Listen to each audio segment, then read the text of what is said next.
if we could go ahead and take our seats.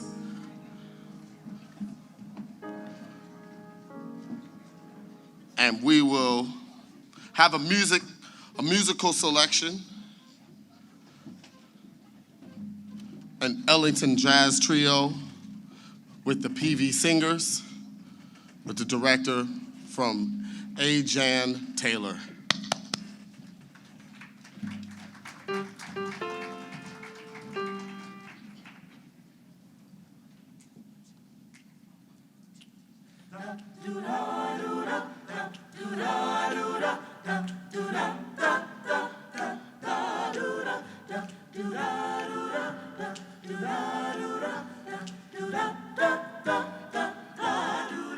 Oh, cigarette holder, which leads me over her shoulder. She thinks me all catting, that's sad and all. She's my sad and all. Baby, shall we go out skipping? Careful of me, go. You're flipping, speaks Latin, that's sad and all, sad and all. Well, she's nobody's fool, so she's playing it cool as can be. She's just as cool as can be. I'll give it a whirl, but I ain't for no girl catching me. She won't be catching me. Switcheroonie. Telephone numbers, well, you know, doing my numbers with Uno and Latin, that's sad and all. She's my sad and all. Out catting, that's sad and all. She's my sad and all. Out catting, that's sad and all. Bop, bop, bow.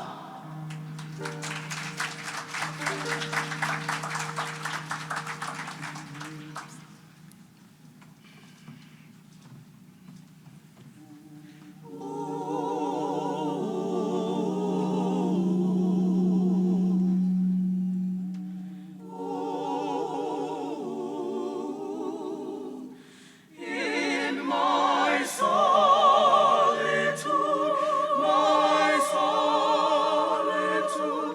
you haunt me with reveries of days gone by.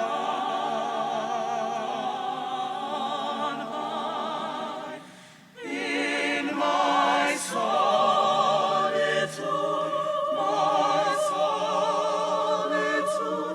you taught me with memories that never die,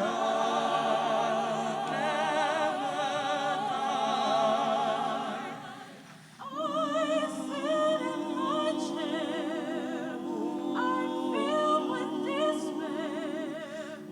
There's no one could be so sad. so sad. With gloom everywhere, I sit and I stare.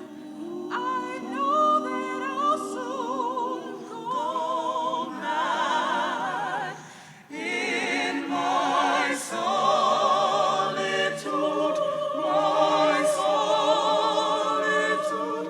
I pray.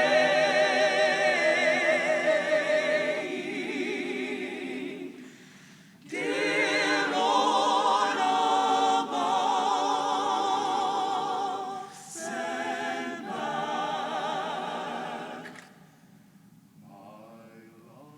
Send back my love.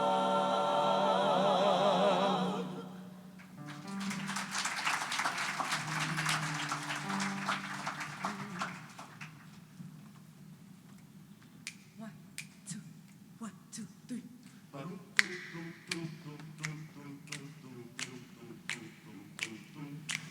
What good is melody? music if it ain't possessing something sweet. It ain't the melody, it ain't the music. There's something else that makes the tune complete. It don't mean a thing if it ain't got that sweet. Do-wop, do-wop, do-wop, do-wop, do-wop, do-wop, do-wop, do-wop. It don't mean a thing, all you got to do is sing. Do-wop, do-wop, do-wop, do-wop, do-wop, do-wop, do-wop, do-wop. It makes no difference if it's sweet or hot. If it's sweet or hot, just give that rhythm everything you got, all you got. It don't mean nothing if it ain't got that sweet. Do-wop, do-wop, do-wop, do-wop, do-wop, do-wop, do-wop, do-wop. Do-ba-do-ba-do-ba-do-ba-do-da-do-da-do-da. Do-do-ba-do-ba-do-ba-do-da-do-da. It makes no difference if it's sweet or hot. If it's sweet or hot, just give that rhythm everything you've got, all you got. It don't mean nothing if it ain't got that sweet. Do-wop, do-wop, do-wop, do-wop, do-wop, do-wop, do-wop, do-wop. Do-wop, do-wop, do-wop, do-wop, do-wop, do-wop, do-wop, do-wop. Do-wop, do-wop, do-wop, do-wop, do-wop, do-wop, do-wop, do-wop, do-wop, do-wop. Do-wop, do-wop, do-wop, do-wop, do-wop, do-wop, do-wop, do-wop.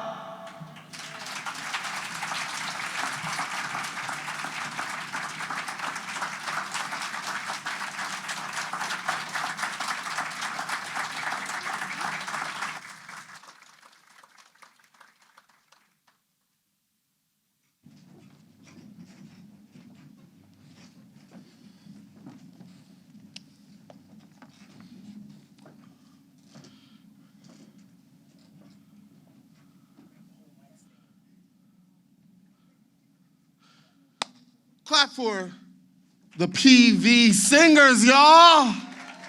Yeah. Do-wop, do-wop, do-wop. I'm here for that. How are y'all this evening?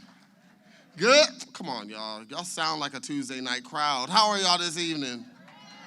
Yeah. Well, you know, the Deltas are y'all excited to be here. You know what I'm saying? But I can't tell if anyone else is. My name, I like how it's written on the because it's usually MC, right? Master of Ceremonies. But on here it says event master. Y'all, I am your event master. Might I add, right?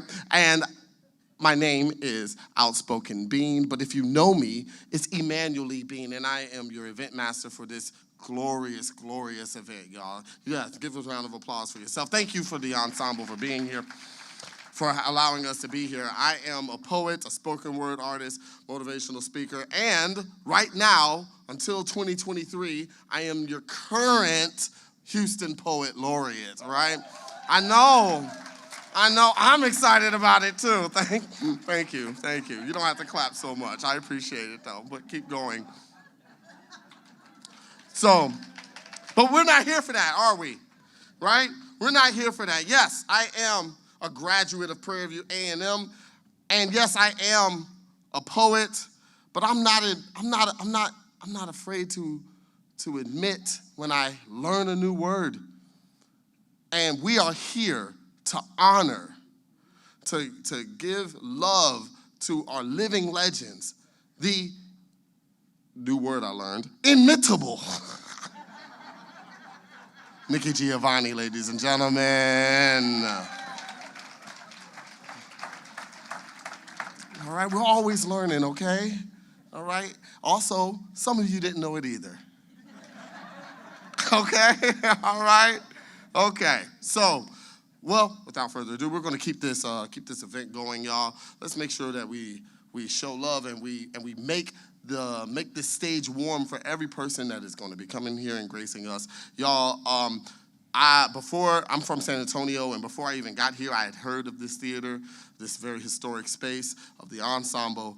And many years ago, when after I graduated from Prairie View A&M, the Ensemble gave me a job, and I met with this I met with this person and has been really someone I look up to, who I looked up to, who I still look up to today. Y'all, if we can welcome the artistic director of the Ensemble Theatre, Eileen J. Morris, y'all.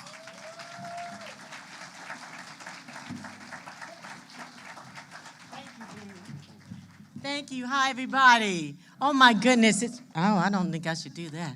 Okay, it's great to see all of you all here on a Tuesday night. We're so grateful, the Ensemble Theatre is, for being able to have you in our space, in our home. We want to say a special thank you to Dr. Thomas Smith and the Prairie View A&M Toni Morrison Writing Program and all of the creative team members that helped make this happen. They've been busy bees all around here today, so we are so grateful to be able to share space with you all. And so in doing that, it's an important collaboration for the Ensemble Theatre because our founder, Mr. George Wayne Hawkins, is a graduate of Prairie View A&M University. But not only that, there have been Celie Turner, Dr. Ted Shine. You all know those names because they've been around your university for years. Those young men were a part of helping George to make the Ensemble Theatre happen and then being a very integral part of what we have been doing over the last 45 years. Not only that, but there have been a number of Prairie View A&M graduates that remain with the theater today that are still making sure that we continue to make great art, to be excellent in what we do. From James Thomas, scenic designer, to K.B. Brown, to Melissa Greggs, who designed the costumes for the current production that we're doing now. So all of these people have come out of Prairie View, and they're doing their work and creating their art and making it happen here at the Ensemble Theatre. So we say yay. We say great. We say that is exactly how it's supposed to come back around, right? That we're supposed to be making a difference in how that happens. The Ensemble Theatre is the largest African-American theater company in the regional theater. We're the third largest in the country. So we're so grateful to have you all here in our space. And so we're grateful that you're able to have call this place your home because we are here for you, our community. I also want to share a little bit because your president, Dr. Ruth Simmons, has the same mentor as I have. She had her before me. I don't know why that happened, but she did get her. Dr. Vanell Audrey Watson Lilly. Some of you remember her. She's a graduate here and Houston native. And so we share that same mentor, and that's been a blessing. And of course, look at all the wonderful things that, the monumental strides that Dr. Simmons has been making at Prairie View. And we're so grateful to be able, I'm grateful to be able to share a mentor with you, Dr. Simmons. Thank you for sharing her over all of these years. So as I said before, as we celebrate our 45th anniversary year, we wanted to say welcome to you. We invite you to attend our current production, which is Single Black Female, and the final production of the season, Sarah Sings a Love Story. To show you how the universe works, Miss Nikki Giovanni was here earlier looking at the space, and I took her to see the main stage, and I said, oh, there's this book, Cotton Candy, something that that you wrote that the set designer put on the set and she didn't even know you were gonna be here. You see how the universe works? So it was all connected, and I just thought, and then she had signed it, she had autographed it. So I showed her, I said, look, there's your signature. Is that your signature? Yes, it was. So we're grateful to have you here with us, Miss Nikki. We are so thankful for you all being here. Dr. Thomas and your team, Thomas Smith, thank you and for being here with us. The Ensemble Theatre is here for you guys, where the E is for everyone and everyone counts. Thank you.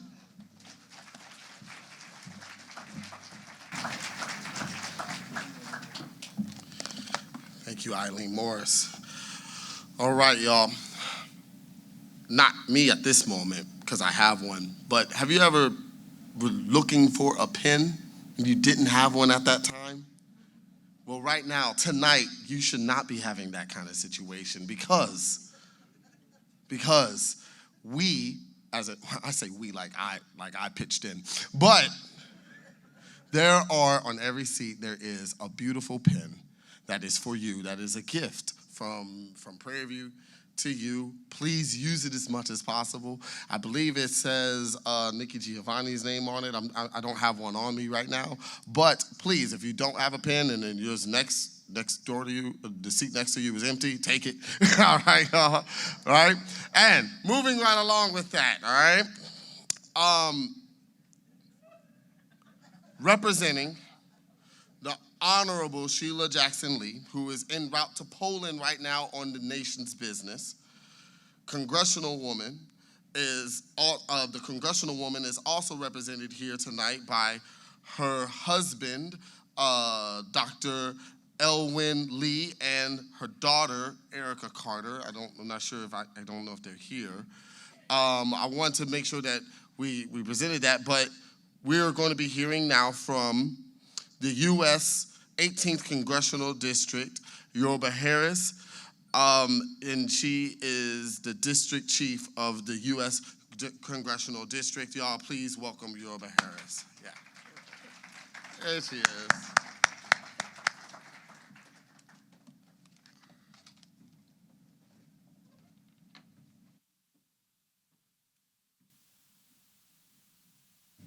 Thank you so much, and thank you so kind. I don't think I need this either. Good evening to everyone. I am Yoruba Harris, and I'm representing Congresswoman Sheila Jackson Lee. And as our MC, our master, as he mentioned, the Congresswoman is traveling to the Ukraine region, so we certainly want to keep her and the congressional delegation that is traveling, to keep them in our prayers, as well as the people of Ukraine. And so our Congresswoman, she definitely wanted to be here for this very auspicious occasion. I'm delighted to be here on her behalf in this historic ensemble as well, and to just bring you greetings on her behalf, and to also make a special presentation because this is a great admiration for Nikki Giovanni and what she's done for the nation, and how she has been such a great storyteller, and how she has also told such beautiful stories of our lives through poetry. So on behalf of Congresswoman Sheila Jackson Lee, I have a special United States commendation for Miss Nikki Giovanni. And I'm not sure, oh, right here. Right there in front of me. I'm gonna bring it down to you, but unless you wanna come up and receive it. This is on behalf of Congresswoman Sheila Jackson Lee. Yes, let's give her a great hand as she makes her way to the podium. This is a special congressional commendation from Congresswoman Sheila Jackson Lee. It is a long resolution, and so I'm not going to read it to its entirety, but I will read the conclusion. And this is presented to you, Ms. Nikki Giovanni, Prairie View A&M University Toni Morrison Writing Program, inaugural writer in residence. And it says at the conclusion, "Now, therefore, be it resolved that on behalf of the constituents of the 18th Congressional District of the state of Texas, I take great pride in honoring Nikki Giovanni on the occasion of the Nikki Giovanni Reading, Reflecting, and Rejoicing event presented by the Prairie View A&M University Toni Morrison Writing Program. It is my great privilege," and that's Congresswoman Sheila Jackson Lee, "to proclaim this day, while we are in the historic ensemble, which the Congresswoman also represents, to proclaim this day, April the 12th, 2022, as Nikki Giovanni Day in the 18th Congressional District of the state of Texas." What an honor for such a very special person, and you are most deserving of the respect, the admiration, and the commendation of the United States Congress. So on behalf of Congresswoman Sheila Jackson Lee, I bestow this congressional proclamation to you, proclaiming this as your day on Tuesday, April 12th, as the Nikki Giovanni Day. And so congratulations to you from Congresswoman Sheila Jackson Lee, representing the United States House of Representatives. That's wonderful. Yes, I think he's going to.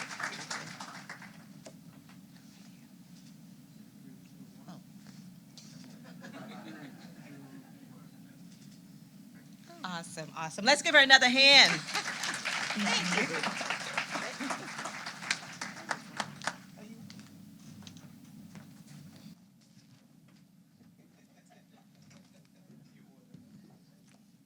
All right, yes. You got a day and pins? Oh my gosh, y'all, come on, y'all. Your hands are going to be tired to this evening, all right? All right, moving right along. That's incredible. Nikki Giovanni Day, that's incredible. Moving right along, if we can please welcome Texas State Representative of District 142, Harold V. Dutton, Jr.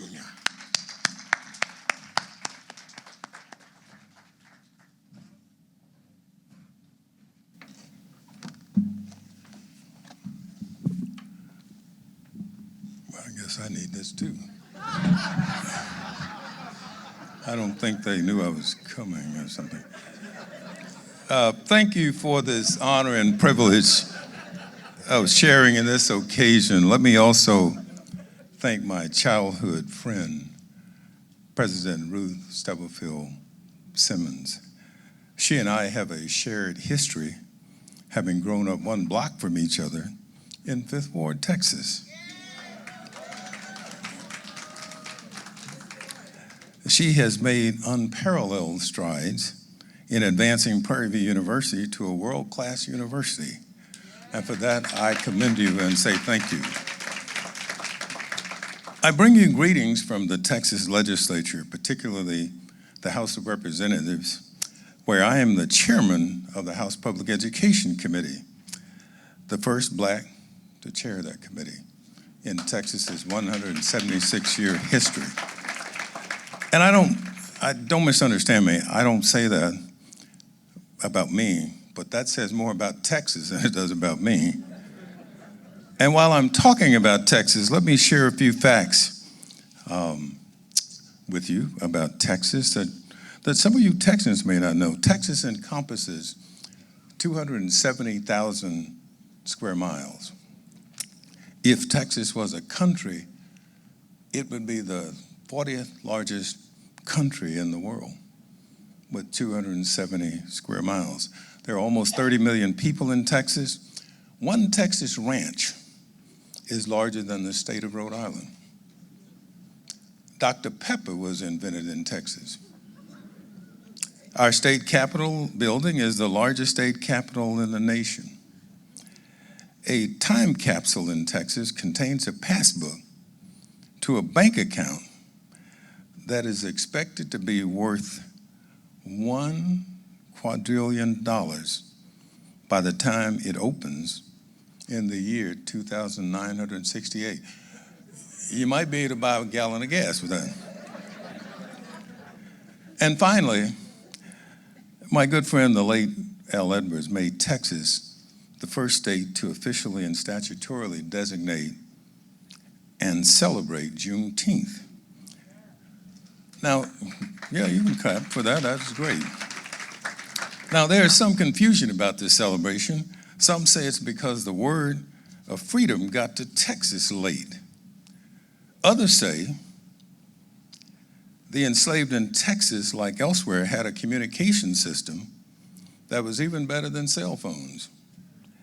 And what happened was Texas and a few other southern states ignored President Lincoln's first Emancipation Proclamation and kept fighting the Civil War. That is until President Johnson sent federal troops to Galveston with a second Emancipation Proclamation and were prepared to forcefully stop the rebellion that Texas was engaged in. To me, the latter seems more plausible given what I know about Texas. Ms. Giovanni, thank you for coming to Texas.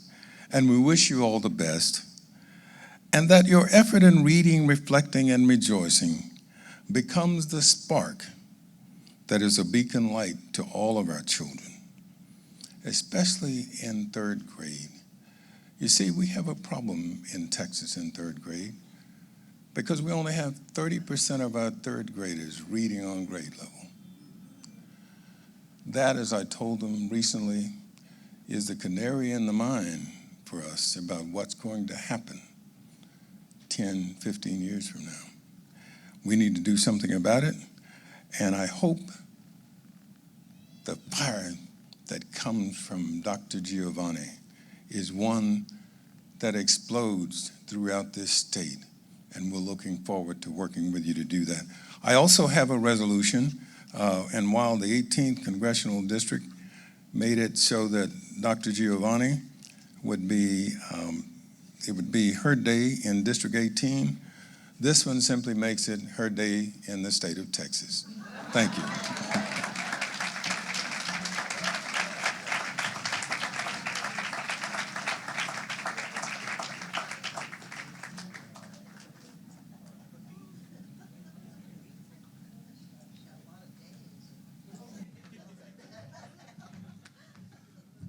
Did someone say she got a lot of days? How many days are there in a year? Oh man, well, we're gonna add one, you know? Thank you so much, thank you, please. I don't know why I was scared to use this thing myself. Thank you so much for leading the way up here, right? I'm able to stand a little bit taller. I've always been 6 foot, y'all. If we're going to move along,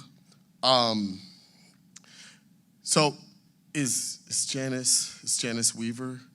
No, she is not. So, ladies and gentlemen, it is my pleasure to present to you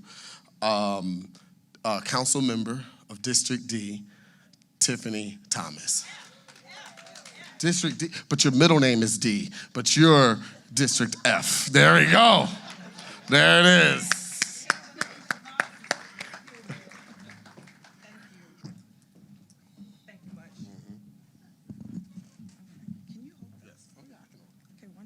I'm going to use the stand. I'm so honored to join all of you today. Clearly, I'm not Mayor Sylvester Turner, and I'm not Janice Weaver. Both of them send their regards. They're unable to join us, so tonight you get me, which is great because I'm a proud Prairie View Panther. And right.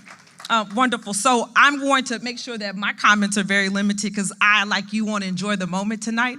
And we've had public session all day and we've talked all day. So I don't want to talk. I don't want to do any of that. I want to just enjoy the moment and share the space with my wonderful soror. So let me read the end of this. So if this was public session and we were at City Hall, Mayor Turner, we would stand before everyone and I would say, whereas on April 12th, 2022, Nikki Giovanni will be recognized for teaching college students, especially those at an HBCU, that language is perhaps the most potent tool to giving power to voices that speak on behalf of creating a more equitable and just society. The city of Houston takes great pride in honoring and recognizing the tremendous gift that Prairie View A&M University has brought to our community and celebrates Nikki Giovanni for being an outstanding writer, who's won 7 NAACP awards, the Carl Sandburg Award, the Langston Hughes Award for distinguished contributions to the arts and letters, and the first Rosa Parks Woman of Courage Award. Therefore, I, Tiffany D. Thomas, on behalf of our mayor, Sylvester Turner, mayor of the city of Houston, hereby proclaim April 12th, 2022 as Nikki Giovanni Day.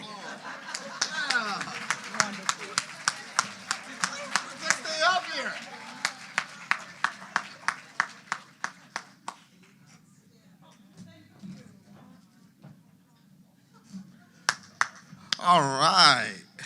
Y'all give a round of applause for this.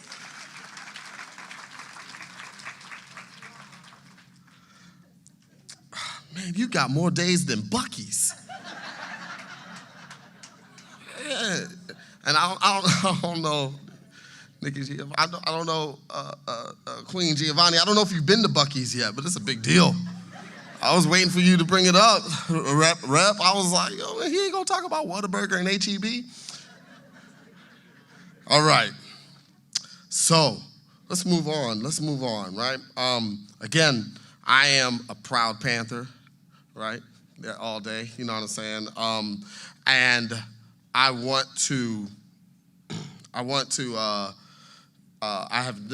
haven't had the pleasure of meeting this person yet, but since she's been at Prairie View, she has been a full force and has made I already smiled big about going to Prairie View and graduating, right? But it's like gotten bigger, you know what I mean? Like Texas size, right? And ladies and gentlemen, if you could, with me, please welcome President of Prairie View A&M University, Ruth J. Simmons, y'all. Thank you. Thank you. Yeah. Okay. Thank you so much. Nikki, could I have one of your days? Wow. Good evening, everybody. We are so pleased that you were able to join us for this incredible evening. I hardly imagined 2 years ago that an effort to bring the arts into flourishing and sharp relief at Prairie View would result in an evening of this moment. But here we are. Here we joyously are, thanks to the efforts of so many people. The good auspices, of course, of the Ensemble Theatre, the efforts of the events office at Prairie View under the leadership of Carol Campbell, and the vision of the amazing professor and provost emerita, Emma Joanne Thomas Smith.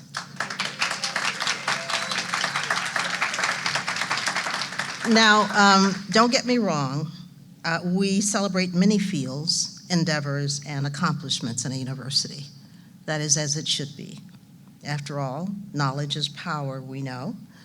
But in today's world, the dazzling rise and spread of scientific and technical knowledge can often lead to a diminution of an emphasis on the arts and humanities. So it takes a deliberate and continuous focus to remind us that with all that we may accomplish, we are always humans in need of a deeper level of understanding of who we are as human beings.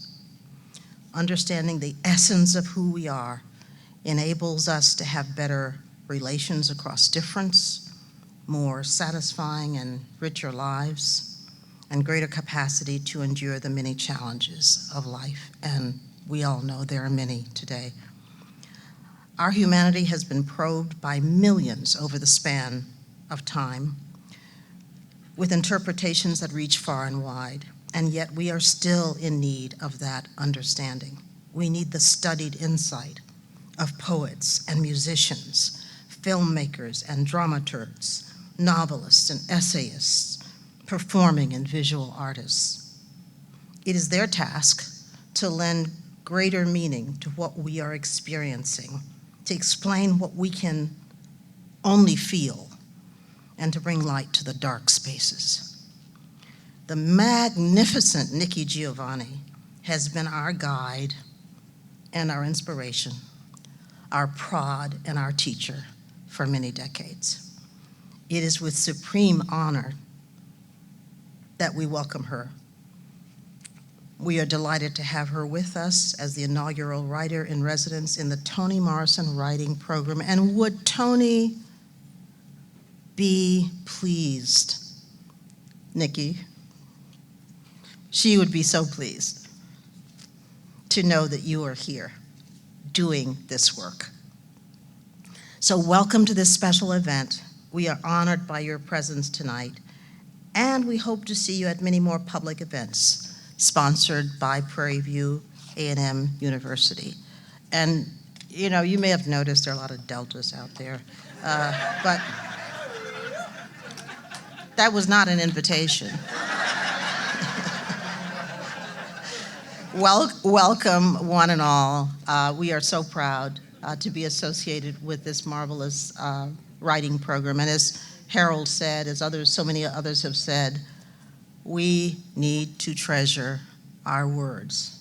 We need to develop our capacity to explain who we are, because who will do that if not we? Thank you again.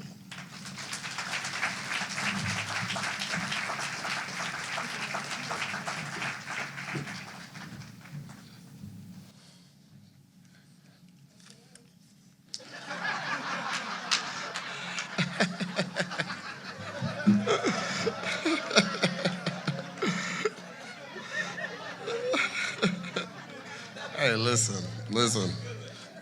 Right, it really was. You know what I mean? Prairie View Day. I mean, Prairie View got days to give away. You know what I'm saying? I'm sure of it. I'm sure of it. While we're all here, right, y'all? A constellation of experiences and circumstances shape the inner core of one's being. Nikki Giovanni's, whose sister would later dub her Nikki, but so Yolande Cornelia Giovanni Jr., whose sister would dub her Nikki, was impacted by storytelling, especially by her grandmother, Nikki Rosa. It's a poem reflecting on her having grown up in a supportive, protective family. Nikki has always remained quite close to her family. She has a son, Thomas, her only child. In the 1940s, Nikki's family, like so many other African-American families, moved from the Deep South and headed north to the north of the Mason-Dixon line, seeking a better life. Cincinnati, Ohio was not free from racism, but it was different from that practiced in Tennessee. Following her grandfather's footsteps, Nikki graduated from HBCU,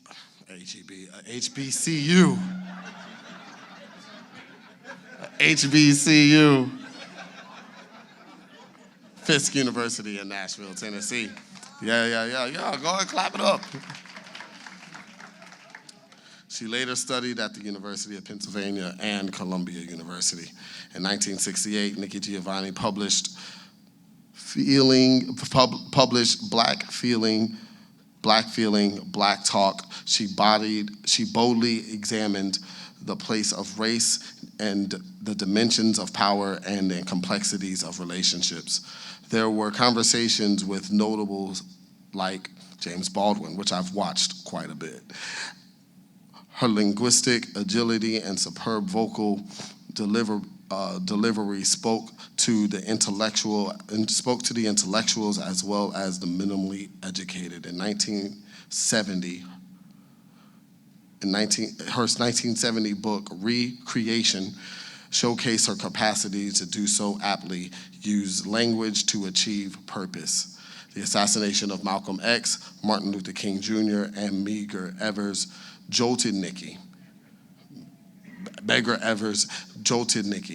She studied, spoke, and wrote about race and gender inequalities. She encouraged other African American women writers such as Gwendolyn Brooks, Margaret Walker, Mary Evans, and others to find their distinctive voices. Y'all, if we could go and give a rounding applause and welcome for Nikki Giovanni, y'all. The inaugural writer in residence for Prairie View A&M, the Toni Morrison School.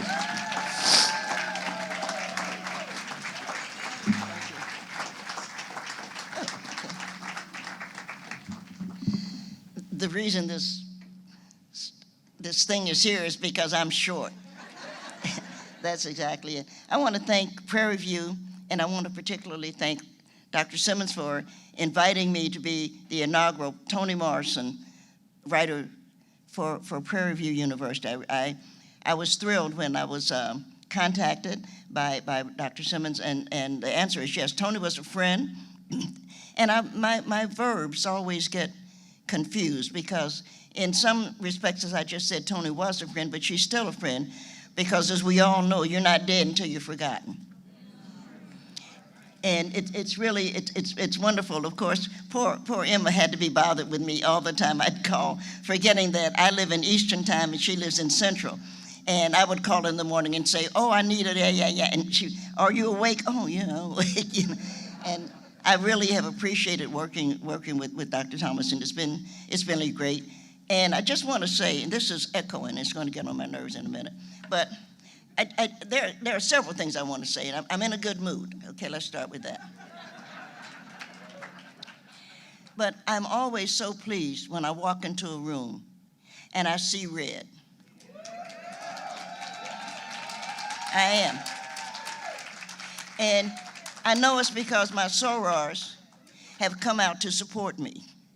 And when I saw the storm this afternoon, I was thinking, oh, they shouldn't do that. They have, it's raining. Texas is a big place. They might not make it. And then I look out and they're here. And I'm a little upset with, let's start with that, but I'm in a good mood. But I'm a little upset with our vice president, who was an AKA, as we all know, so we all make mistakes.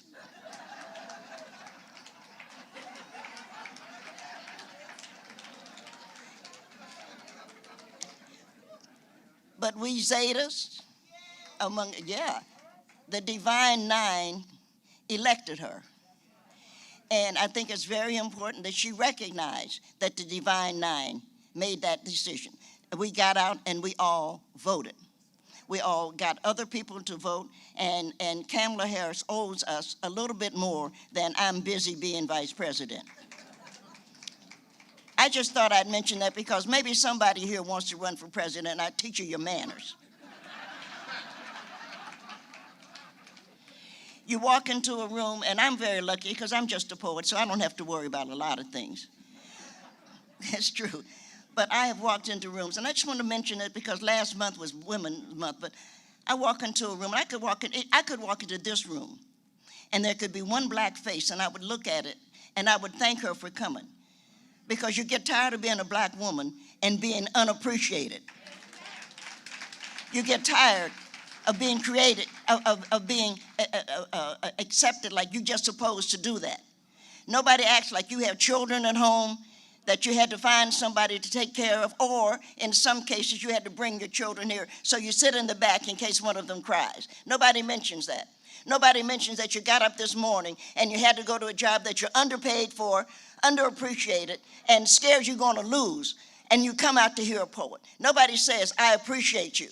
And I'm tired of women being unappreciated. You have to go home and be bothered with a husband who drinks too much and an uncle that you're tired of. I just thought I'd mention that.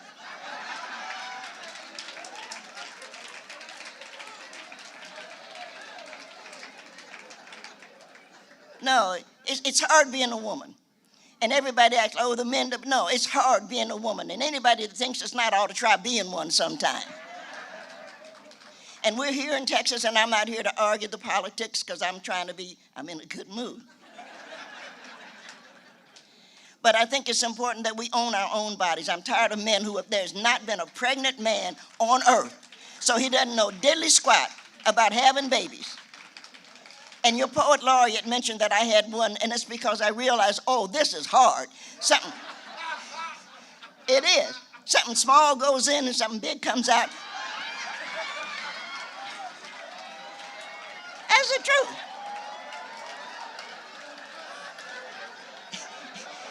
That's the truth. And then you got to be bothered with it for the next 16 years. And then they telling you, you're ruining my life. You get sick of it. And it's time that people respected women and allowed us to make our decisions. We're not fools. Allowed us to make our decision. If you don't like the decisions that we're making, treat us better. Treat us with some love and some respect. Jimmy Baldwin and I had an argument. And Jimmy said, and I was nervous, and that's the truth, talking to Jimmy Baldwin, talking to James Baldwin, he was to me at that time. It made me nervous. And he said, Nikki, you don't understand what men go through. And that was the one I couldn't take. And I was trying to be intelligent because you're talking to James Baldwin, and you want to be intelligent. I said, no, you don't understand. You don't understand what it is to be a woman. And you don't understand what it is that somebody that you're trying to give a hot meal to, that you're going to bed with when he comes home. You don't understand what we go through, that you are mad at the man that you're working for who's underpaying you and mistreating you. And you come home and take it out on us. If you're mad at the white man, take it out on the white man. Don't take it out on me.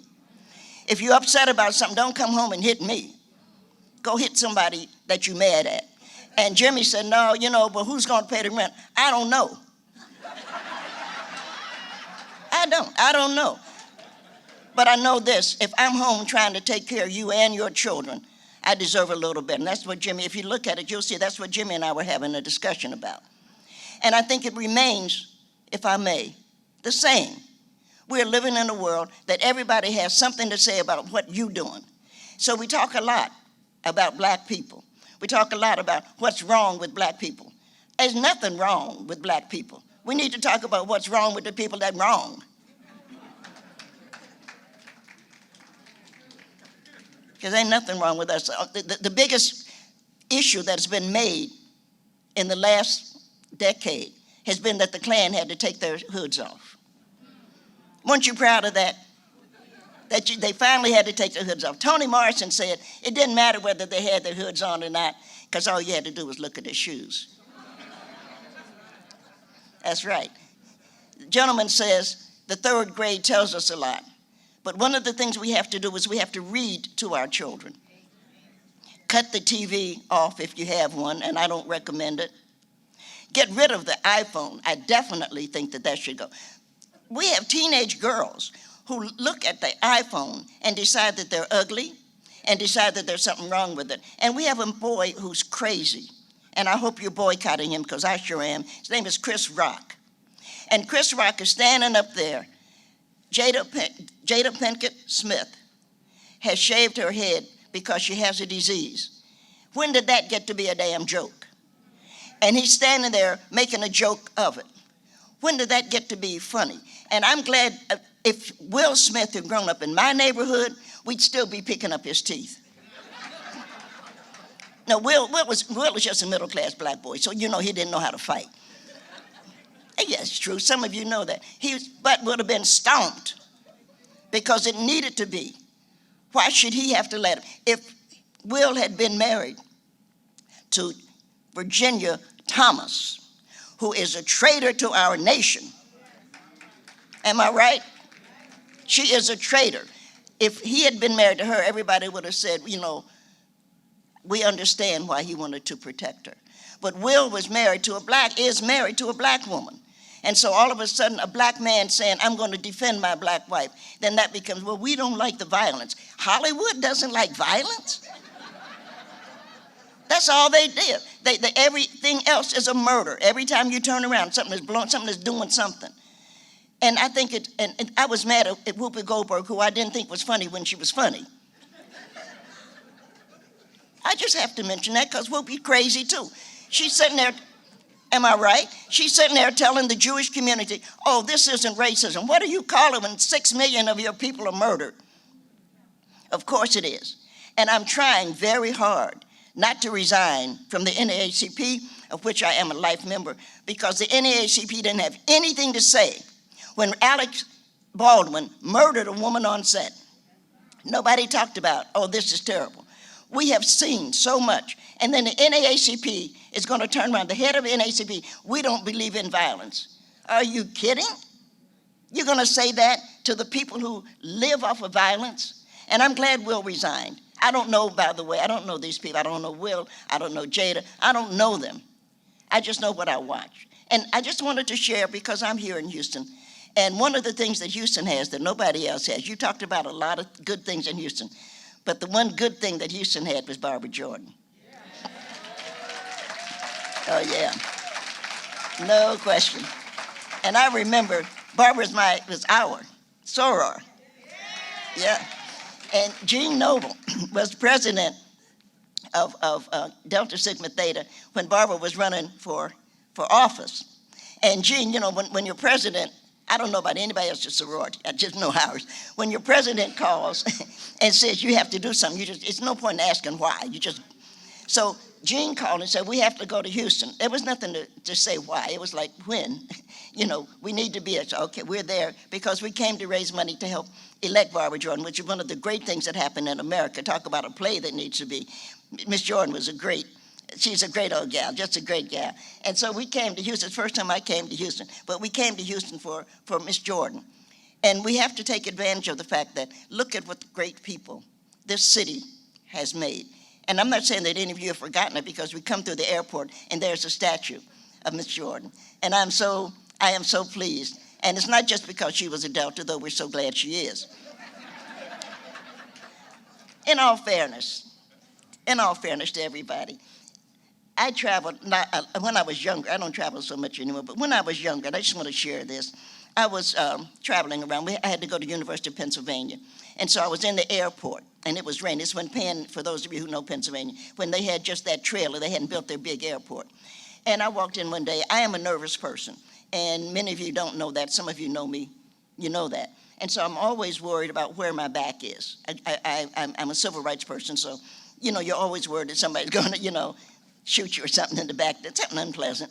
And so I'm always trying to know where my back is. And so I walked in, and the first thing I did, it was raining, so you know that you're not going any place, because that's when they had real airplanes that did the propellers. So you're not going any place. But you need to be there, because when they called it, you had to go. So I walked in, and I looked, and I was looking for, now where is it safe to sit? And there was a thing, I went back. I could sit all the way back here. I went back, and I can, and it's a gift, I can sleep anywhere. And it is, Jenny knows that, she's laughed, I can go to sleep anywhere. And so I sat down, I was getting ready to take a nap, and I looked across, and I said, golly, that woman looks like, Rosa Parks. And I put, because I wear them, because I can't see, I put my glasses on. I said, my God, that's Rosa Parks. And I didn't know Miss Parks, and it's like, oh, now, I got to meet Miss Parks. It's just one of those, sometimes you are cool, and then sometimes like, no, I got to meet Miss Parks. And she traveled, as some of you know, with her niece. So I have enough sense to know, and I would advise all of you, you're not going to move a black woman. So I knew that. And I said, now, somebody's got to move. And her niece was sitting there, and a white man. I'm not against white people. I have friends that are white. But there was a white man sitting there. And so I was like, okay, now how do I get him to move? Now, I could do it a couple of ways. I could walk up and say, excuse me, sir, you're sitting next to a cultural icon, and I'd like to have your seat. That would be the polite way. But then he would realize, like white people always do, when black people want something, they want it. He didn't give a damn, but once I said that, he'd be like, ooh, I want, so. And I could do that other thing that black people call bogarting, for those of us who don't know it. And I walked over and said to him, well, are you going to move or what? Which, of course, got it. Oh, he said, I'm sorry. And so sometimes you have to bogart. And so he moved, and I got to meet Mrs. Parks. And we started talking. And the great thing to me was, I said, Miss Parks, my name is Nikki Giovanni. I write poetry. She said, oh, darling, black love is black wealth, which is a line from one of my poems. I was like, oh, wow, she has read me. And I was totally, totally thrilled. And we became friends. And as we did, Miss Parks was a tea drinker, and I'm a coffee drinker. And we were up in Detroit one time. I went up to visit her. And we were, because there's no point, I can tell you that, there's no point in saying to Rosa Parks, how did it feel to be a, because that's all history. Nobody wants to hear that crap. So we gossip and talk and laugh. But we were sitting there, and I was drinking coffee, she's drinking tea. And I said, Miss Parks, when I think about your life, it's amazing. And she said, she's a very soft-spoken, some of you knew her. And she said, yeah. I said, when I think about what you've done, I realize you've only made one mistake, and I think that's incredible. And her face fell, because she's a very calm, but her face fell. And she said, well, what's that, baby? I said, you went AKA.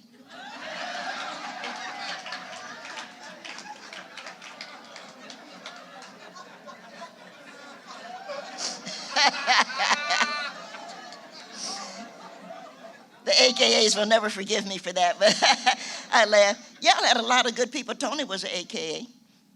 And, we all make mistakes, so you don't hold it against them. But it's a pleasure to be a part of this program, and it's a pleasure to be here in Houston, and it's a pleasure to be here at the Ensemble, because you all this is a great space, and you're doing wonderful things with it. And I wish you well with the third grade, because you got to read to them. My favorite book, period. I know a gentleman that you all know, the former head of NASA is, and I carry his picture around because, one, he's good looking, and, well, it's always nice to, some days you need to look at a good looking man. But yeah, Dr. Bolden. And we used to talk. I just saw him recently at Swanee University. And I said to him, you know, it's important to me, you know, and when we start to think about what we're going to take into space, I said, I'd like to go into space, which I would. And he said, Nick, I can't take you into space. I said, why not? He said, because I can't bring you back. I said, what do you mean? He said, well, I can take you out. I can take you out of gravity. But if I bring you back in, your organs. I've had, and again, I don't know the verb for this. I don't know if I've had cancer or I have cancer. I don't know. But me and cancer is friends. So you'll never hear me say, I'm fighting cancer. You have people say, I'm going to fight this. No, none of that shit. Excuse me. No. Me and cancer are friends. Every morning when I wake up, it's like, good morning, cancer. You know, I'm so glad. But my left lung had cancer, so we just took it out. My doctor is crazy, by the way, and he's a very nice guy. But he said, anything you got two of, you can give one up. So that's the way he looks at it. So my left lung was taken out, but then I had a breast. It moved over to my breast, to my right breast, and so I said, and it's true, God is good, because I have a left lung that's gone and a right breast, which keeps me even. If I had, if it had been that way, I'd have to. But this way, I'm really okay. But Charles said, I can't bring you back because your organs will move around and it'll kill you. And I said, Charles, I don't know how to tell you this, but I'm probably going to die one day anyway. And because you don't think about it that way. I'm not looking forward to it, but that's what's going to happen. And what I'd love to do is to go up into the galaxy. And when I do, because I will, just open the door and let me out. And then you all look about your third graders. We could look up and you could say, find Nikki, and then they would be looking. Why not? Why not? And life is a lot of fun, and those kids need to have fun. But I have to say this, and this is, again, I'm not preaching or anything like that today, but we got to pay teachers more. We do. We do. We've got to respect and give more money to our librarians. It's true. Libraries are important, and I'm a fan of it, not because they are nice to me, because everybody hasn't been, but the critics are important, because if we want art to survive, we need libraries and we need critics, because that's what talks about our work. That's what keeps it alive.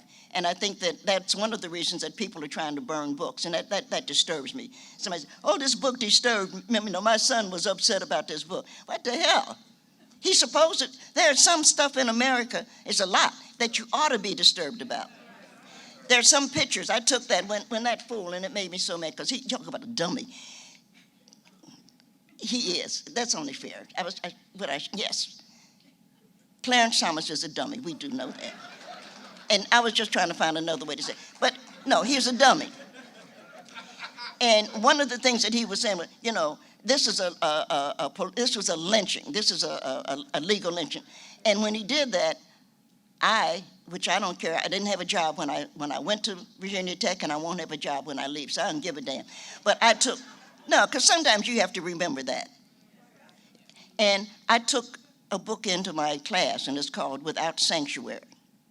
And I went around to every one of my students. This was not me standing on stage. This was me walking around. This is what a lynching looks like. So if somebody's going to talk about a lynching, this is what it looks like. It looks like that woman who was pregnant, that they threw her over the bridge, they lynched her, then split her body, and then the fetus came out and they stomped it. That's what a lynching looks like. So don't talk about some legal lynching because somebody said you were sexually abusive, which you were. As I said that to Yale, and I'll never be invited back to Yale, because Yale should be closed. It should. All they produce right now is sexual predators. You've got two sexual, am I right? I'm right, and you get sick of that. You say, grow the hell up. But that's not why I'm here tonight. I'm here tonight to read some poetry. I just wanted to share that.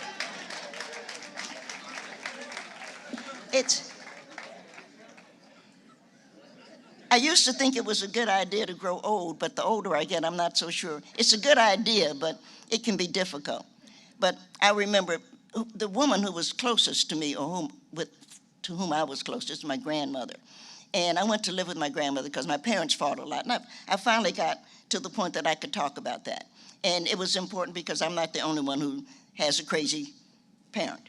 And my mother and father used to, that's not even, I was about to say my mother and father used to fight, but they didn't.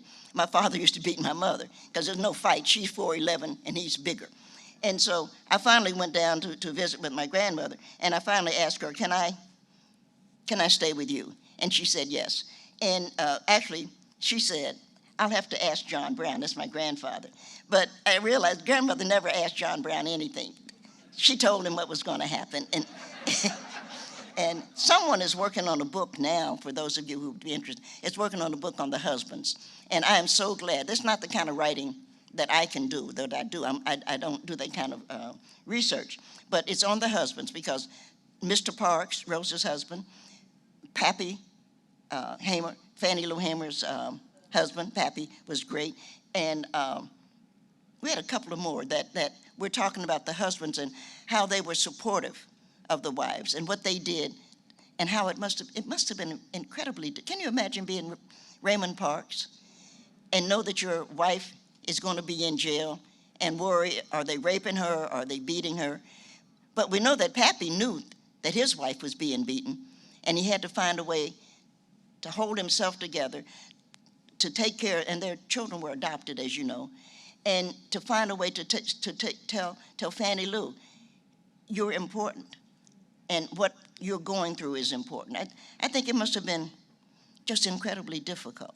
And I'm glad that people are beginning to, and some of you are just college, not just, but you're college students, and you're beginning to do your research into what do I want to write about. The men are important on that level, and I think that it has to be looked into, because it wasn't an easy thing to watch someone you love be hurt. It's never been. I wrote a poem that I happen to love so much because of my grandmother.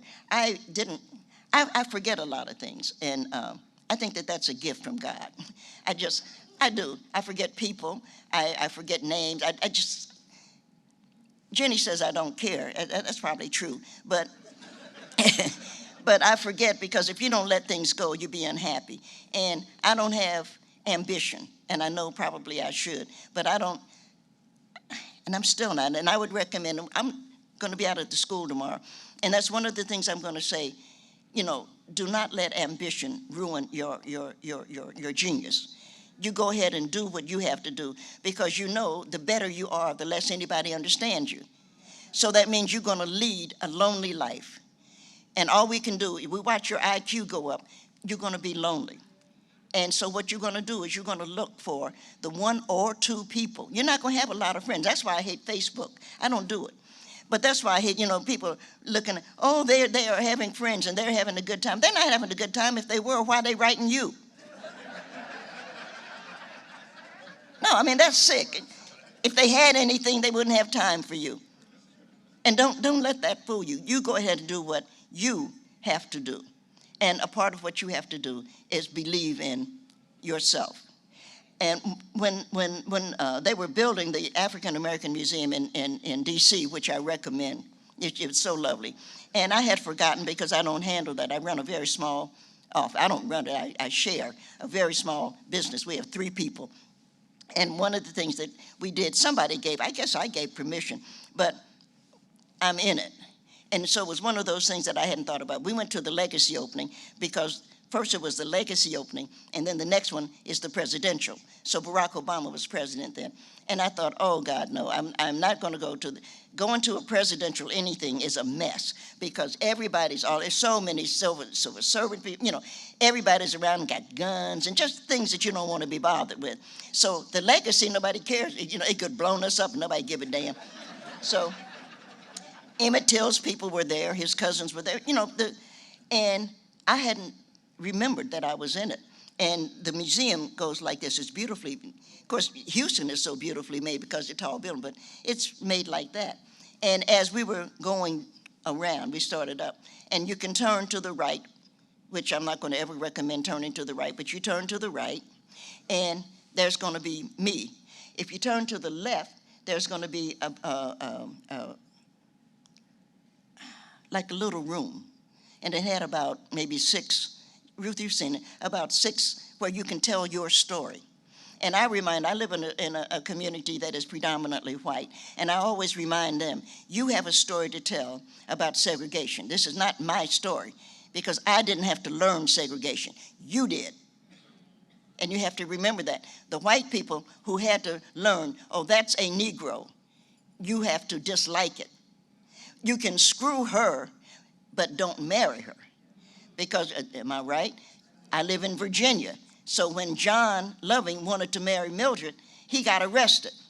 They didn't mind that Thomas Jefferson was screwing Sally Hemings.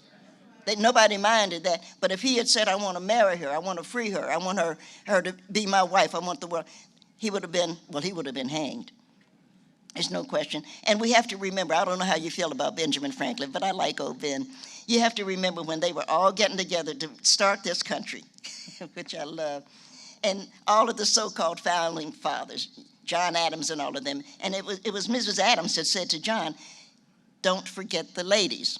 And I can't help but think that it was her servant, because you have to remember they had slaves, who was in there cooking, saying to Mrs. Adams, don't forget the ladies. But they all got together in Philadelphia, if you remember. And they were talking. John was a prick. And it must be another word, but that's about what he was. And so John was saying to them, now, we have to remember, if we're going to be the fathers of the country, we have to give up our mistresses. I thought that was fun. But it's Benjamin that we were talking about. But Ben Franklin said, if it's a question of giving up our mistresses or giving up the country, I'm giving up the country. I always loved him for that. I do, because if you think it with your penis, then, stand up for it. And I loved old Ben for that.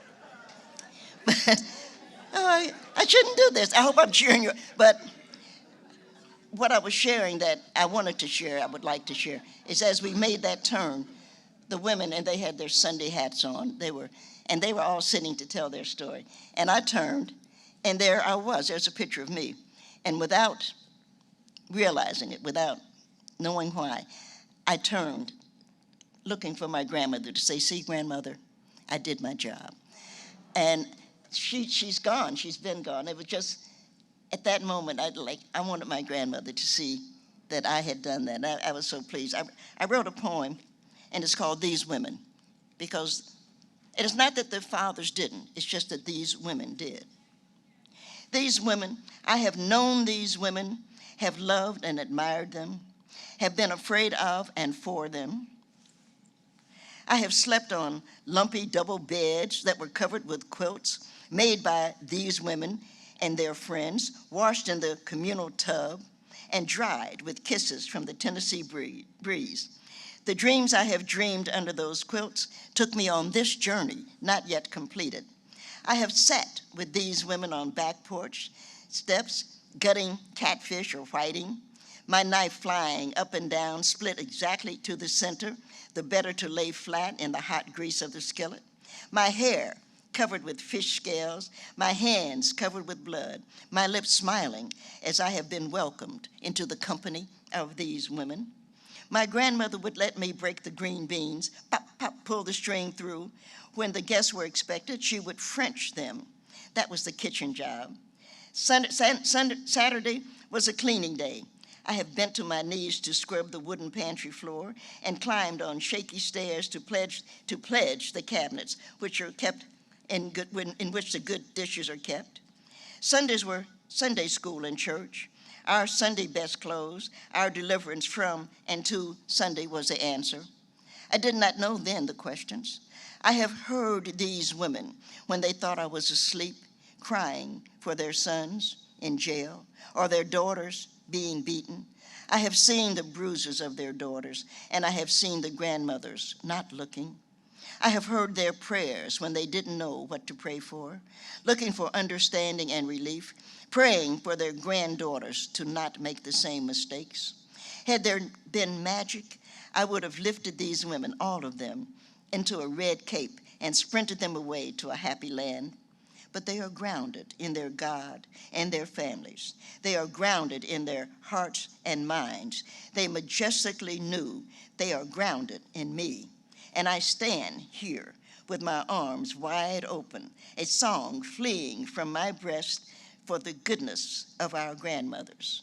And I must sing. I love that. Thank you. I'm a grandmother freak, and I was lucky. I teach my students too, and this, I won't carry you through it, but you know, and I don't, well, we look at Little Red Riding Hood, which Disney has taken and made something else from, and it's not. Little Red, we have to remember it was the plague, and we need to teach the kids that, and the reason that they had red was that people wouldn't come near them. So we had the Red Cross. At that point, the Red Cross said, stay out of this house, because a third of the population was killed by the plague.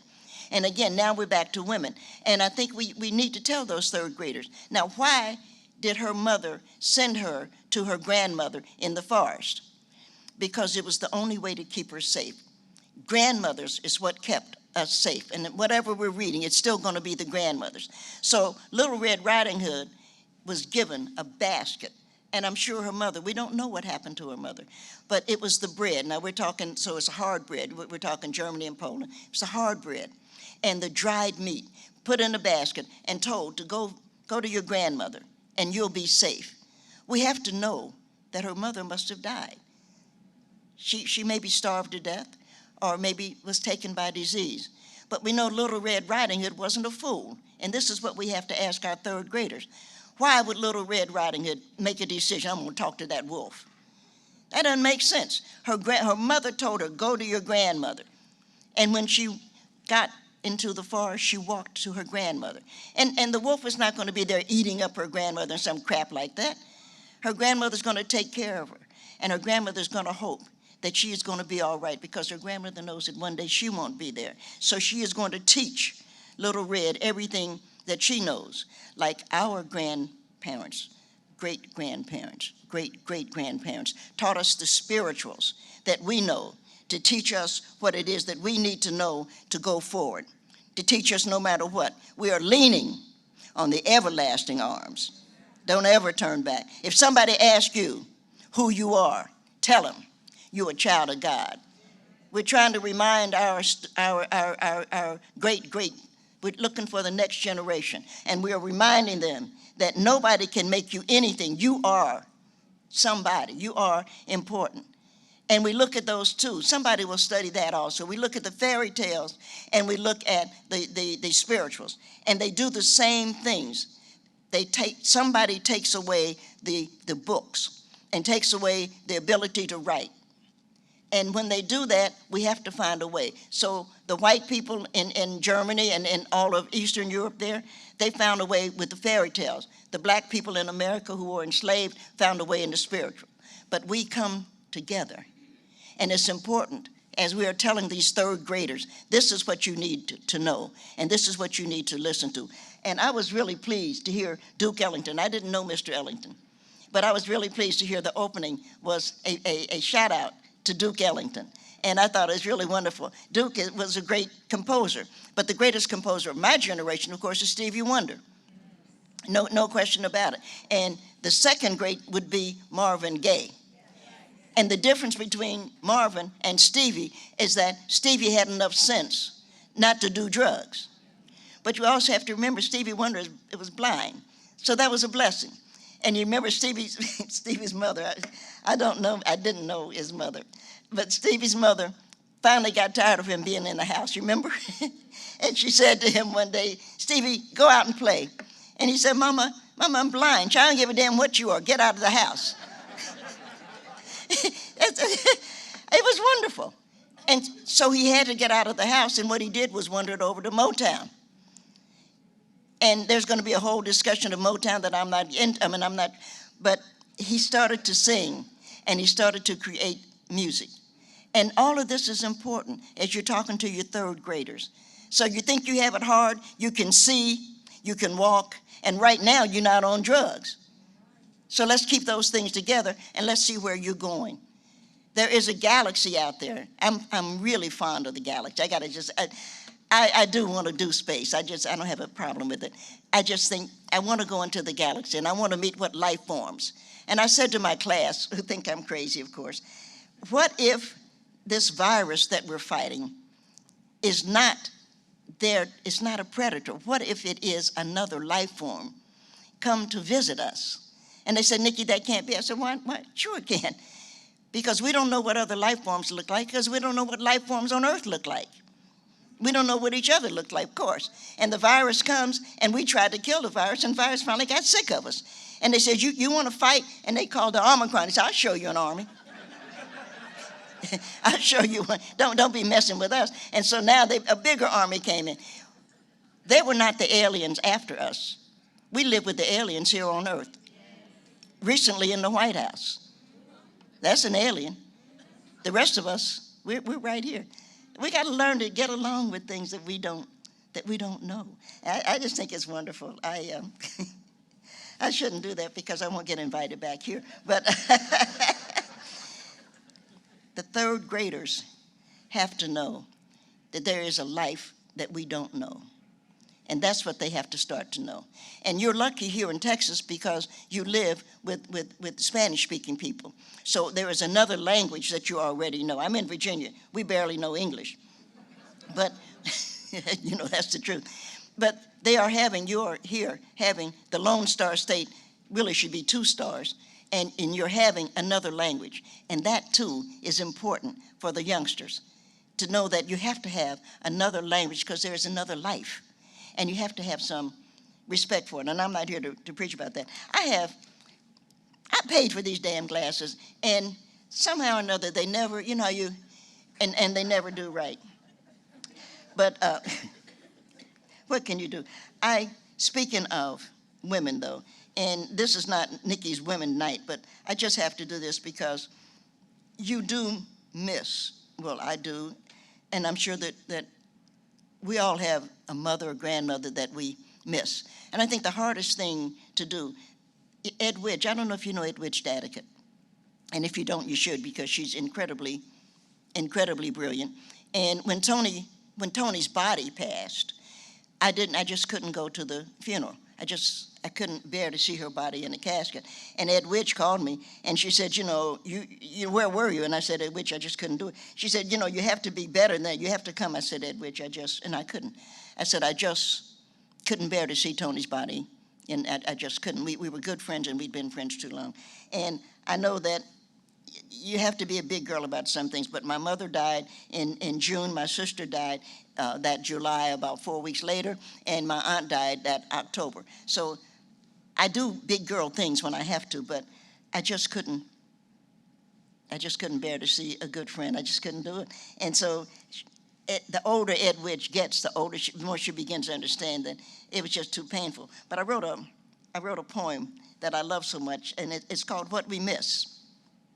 The smell of evening in Paris, or sometimes Chanel No. 5, the bits of face powder left on the dressing table, the little tubes of tasteful, not quite trashy, but still very hip red lipstick, the almost empty bottles of off-pink fingernail polish. We miss the old fan oscillating and the grunt of the girdle resisting its chore. The smell of Dixie peach while the iron heats to do its touch-up. We miss the instructions. I have to go to the church meeting and you have to heat up dinner. I left it on the stove and don't stand in front of the window and I'll be back as soon as I can. And absolutely, we will miss the click of the heels on the sidewalk as they hurried off, proud, angry, determined, urging us on.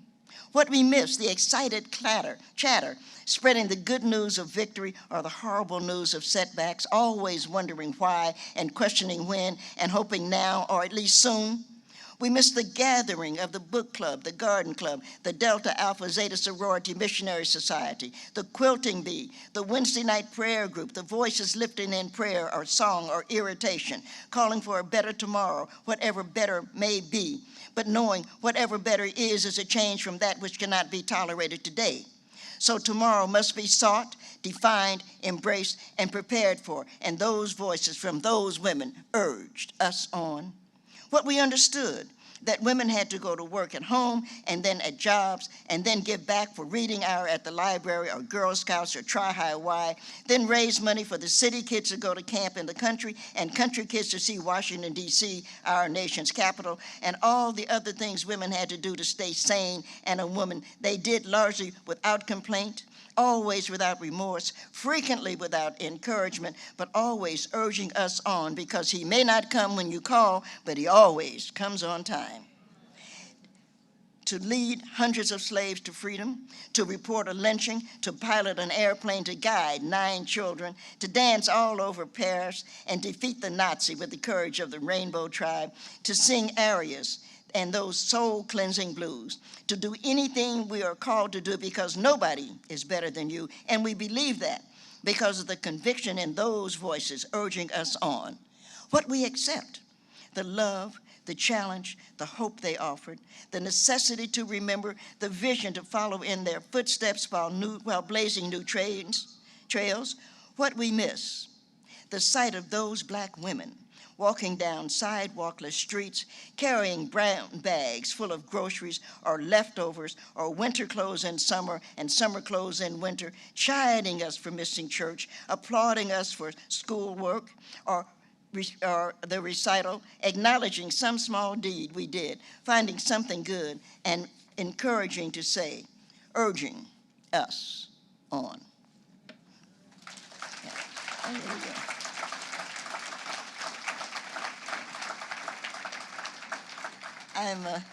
I really am a fan, because you remember, you just remember them just always, you have to do that. And you had to do it because they said do it, and there was no choice. I often wonder, though, again, because I'm a space freak, and I'm here in Houston, but I often wondered, if I got an opportunity, if I had the opportunity to make a world, what would I do? Now, of course, we have James Weldon Johnson, who's going to do God's trombones, who's going to do it. And God stepped out on space, and he looked around, and he said, I'm lonely. I'll make me a world. And I don't know if God made us a world or we made God. I mean, that's one of the questions that keeps, and I'm not into anybody's religion, but it's one of the questions that we keep asking. Who made whom, and what do we owe? And if God stepped out on space, then we owe God something. But if we stepped out on space, we have to do something for God. So it's going to be interesting to figure out. But I figured, if I was making a world, what's the first thing that I would want? Well, of course, I would want a Black woman. Why would you make a world? Well, yeah, you need a Black woman. No question about it. And again, talk about our third graders. That's who's going to go into space. That's who's going to go, not just into space, because we're in space. The International Space Station is there. It's the galaxy that we're going into. And it's one of the reasons, I mentioned it earlier, it's one of the reasons I have a great affection for the transgender students, because they're having a hard time. The transgender students have as difficult a time as the Black students did when we were breaking down segregation. People beat them, people spit on them, people segregated against them. And I'm not asking anybody to like them. I'm not asking anybody to do anything. I'm just saying we have to admire the courage that they have decided. Nobody will tell me who I am. I am ready to be who I want to be, and I'm going for it. I admire that. And that's something. I know you got a governor that doesn't read, so he doesn't understand. You know that. You know that. But if I was making a world, that's what I would want to do. I'd want some Black women, because I know if Black women are going into the galaxy, we know the first thing that they're going to say, what you eating, sugar, what you want, you hungry? Because that's what we do. As a Black woman, you see a Black woman, the first thing she wants to do is she wants to feed you. And she's going to smile at you, and she's going to get to know you. Somebody said, well, if you go into space and you're a woman, they might rape you. No telling what'll happen to you. I said, but I live on Earth. Look at what's happened to me. And there's no telling what I produce. Same thing, I've been raped. I've been buked, and I've been scorned. I've been talked about, sure as I'm born. And I'm not going to let that bother me, because if I fall in love with an alien, I think it'd be interesting what I would produce. I do. And I would teach it how to read, and I'd teach it a few of the songs. The things one teaches an alien. I would teach it how to fry chicken, because I'm a good cook. And so that'd be one of the first things, especially if I had a girl. But then we may not know that it's a girl. So whatever we have, we're going to teach her how to fry chicken because we're black women. I think that that's important. I was born in the Congo. I walked to the Fertile Crescent and built the Sphinx. I designed a pyramid so tough that a star that only glows every 100 years falls into the center, giving divine, perfect light. I am bad. I sat on the throne drinking nectar with Allah. I got hot and sent an ice age to Europe to cool my thirst. My oldest daughter is Nefertiti. The tears from my birth pains created the Nile. I am a beautiful woman. I gazed on the forest and burned out the Sahara Desert. With a packet of goat's meat and a change of clothes, I crossed it in 2 hours. I'm a gazelle, so swift, you can't catch me. For a birthday present when he was 3, I gave my son, Hannibal, an elephant. He gave me Rome for Mother's Day. My strength flows ever on. My son, Noah, built Newark, and I stood proudly at the helm as we sailed on a soft summer day. I turned myself into myself and was Jesus. Men intoned my loving name. All praises, all praises. I am the one who would save. I sowed diamonds in my backyard. My bowels deliver uranium. The filings from my fingernails are semi-precious jewels. On a trip north, I caught a cold and blew my nose, giving oil to the Arab world. I am so hip, even my errors are correct. I sailed west to reach east and had to round off the earth as I went. The hair from my head thinned and gold was laid across 3 continents. I am so perfect, so divine, so ethereal, so surreal. I cannot be comprehended except by my permission. I mean, I can fly like a bird in the sky.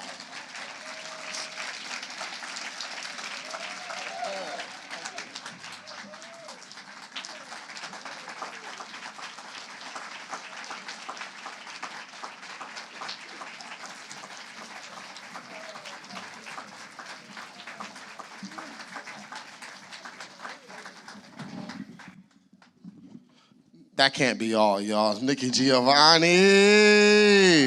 That can't be all. Oh my gosh, what a treat.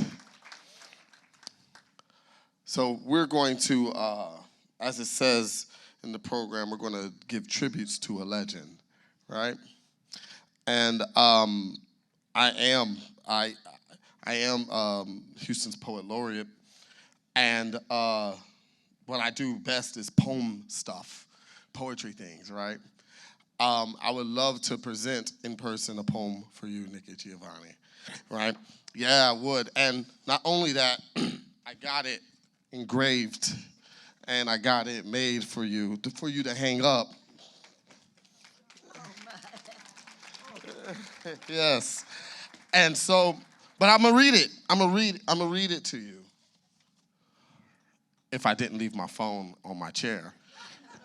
if I didn't leave my phone on my chair. And it goes as such. It's called GPS. If quotes were guides, your words would be a scrolled map bringing humanity to the right path. Following your stories like a Harriet Tubman compass, traversing through the verbal treks to search for the northern moss at any cost, because most known poetic explorers before us were more like Clark and Lewis than they were for us. Through the thicket of the trees and the woods, I understood that procuring a map, the key was to read the legend. All eyes on me brought my eyes to all eyes on you. Thank you for your prophetic legacy, the birth of your poetic pregnancy. You speak at a pace that I take with urgency. The message is always en route, always and in all ways, words that will move forward. With my imagination, I view your calligraphy as a constellation, as a consolation for the night to subside to the bright. I place trust in your GPS. So when the Giovanni positioning system says I must make 3 rights, I will eventually know that I will get it there. Starting my journey, I would find some trips that were meant for the ego, so I packed light and paid no mind to the legs that would seemingly grow onto goalposts. I collected my bearings, and to hold close with my own flag and pole, your quotes were the guides, your craft is charted, your words were the helm, and you're the example on how I started. I subscribe to this. With each of your stanzas and lines, X marks the spot when the treasure is golden, but you never miss. You kept the pace with the times while still not being beholden, even if that was for yourself. Thank you. Coming up next, y'all, they've been buck all night, y'all. Sigma, Theta, Sigma, Delta, Delta, Sigma, Theta. All right, listen, y'all, I am dyslexic. Hold up. I'm dyslexic, been my whole life. I have a hard time reading. I'm so sorry, the Deltas. I don't want to get jumped. Also, Ensemble, can someone walk me to my car after this event? Of the Houston alumna chapter representing the Deltas, y'all, Maria Starling.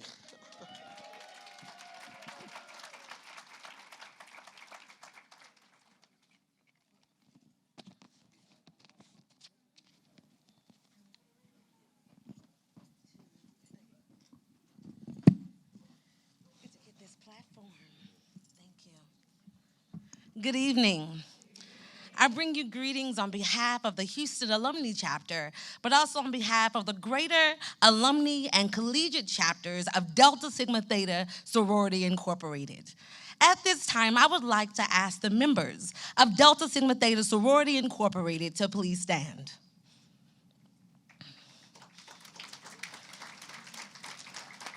Soror Nikki Giovanni, you represent the epitome of womanhood.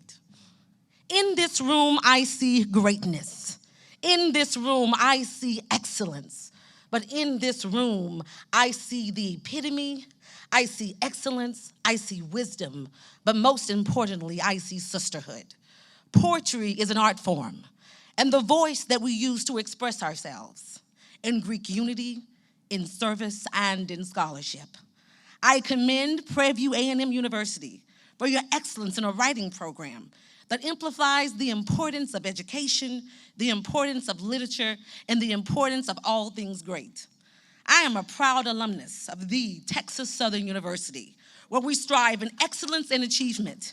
And with that, as an alumnus, as an HBCU, I commend Prairie View A&M University for your excellence, because Prairie View produces positive people. And with this program, it creates positivity and excellence. And to the president of this fine university, yes, there's a lot of red in this room, but there is divine sisterhood in unity and service in what we do. So, Soror Nikki Giovanni, we applaud you, we celebrate you, and we commend you for your excellence. Thank you.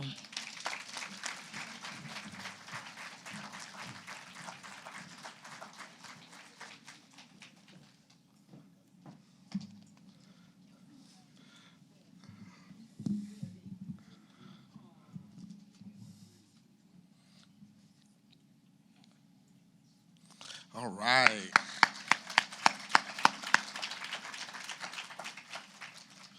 I'd like to present member of the master class and both a doctoral student and a member of the International Affairs Office at Prairie View A&M University, Stephanie Tilley.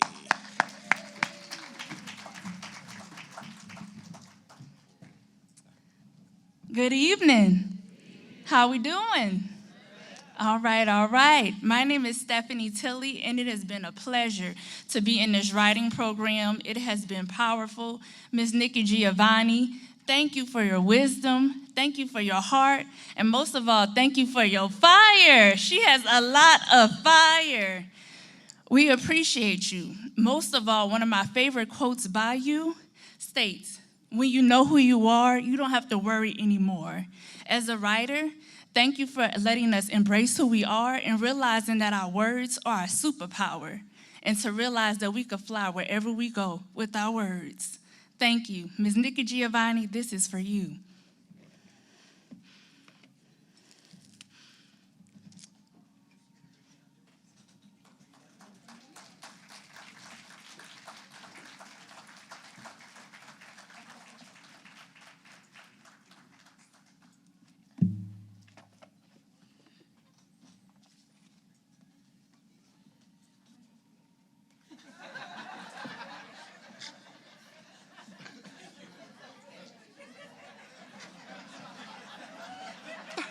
She whispered that, though. She didn't say that on the microphone. All right, y'all, if we can keep it going right along, please welcome John Hughes with KPVU.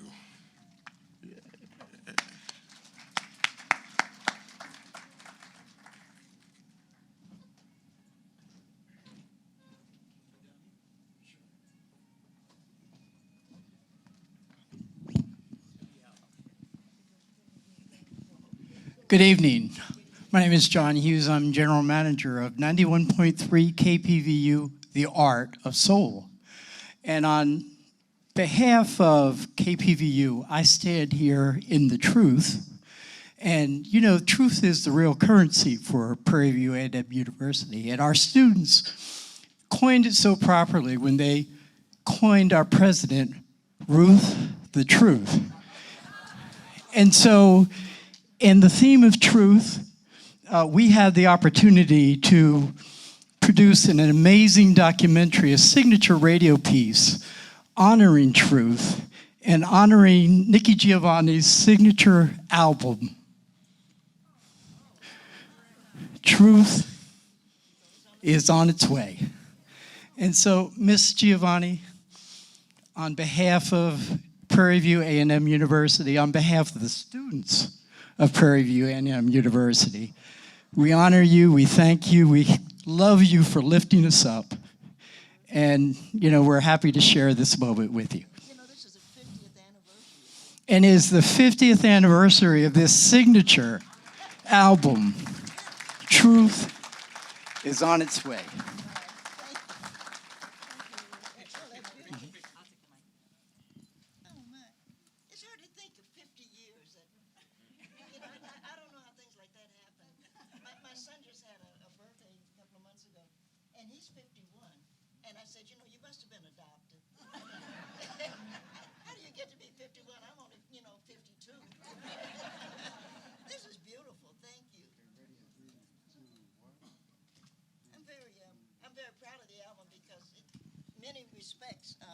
I had a lot to do with the start of hip-hop.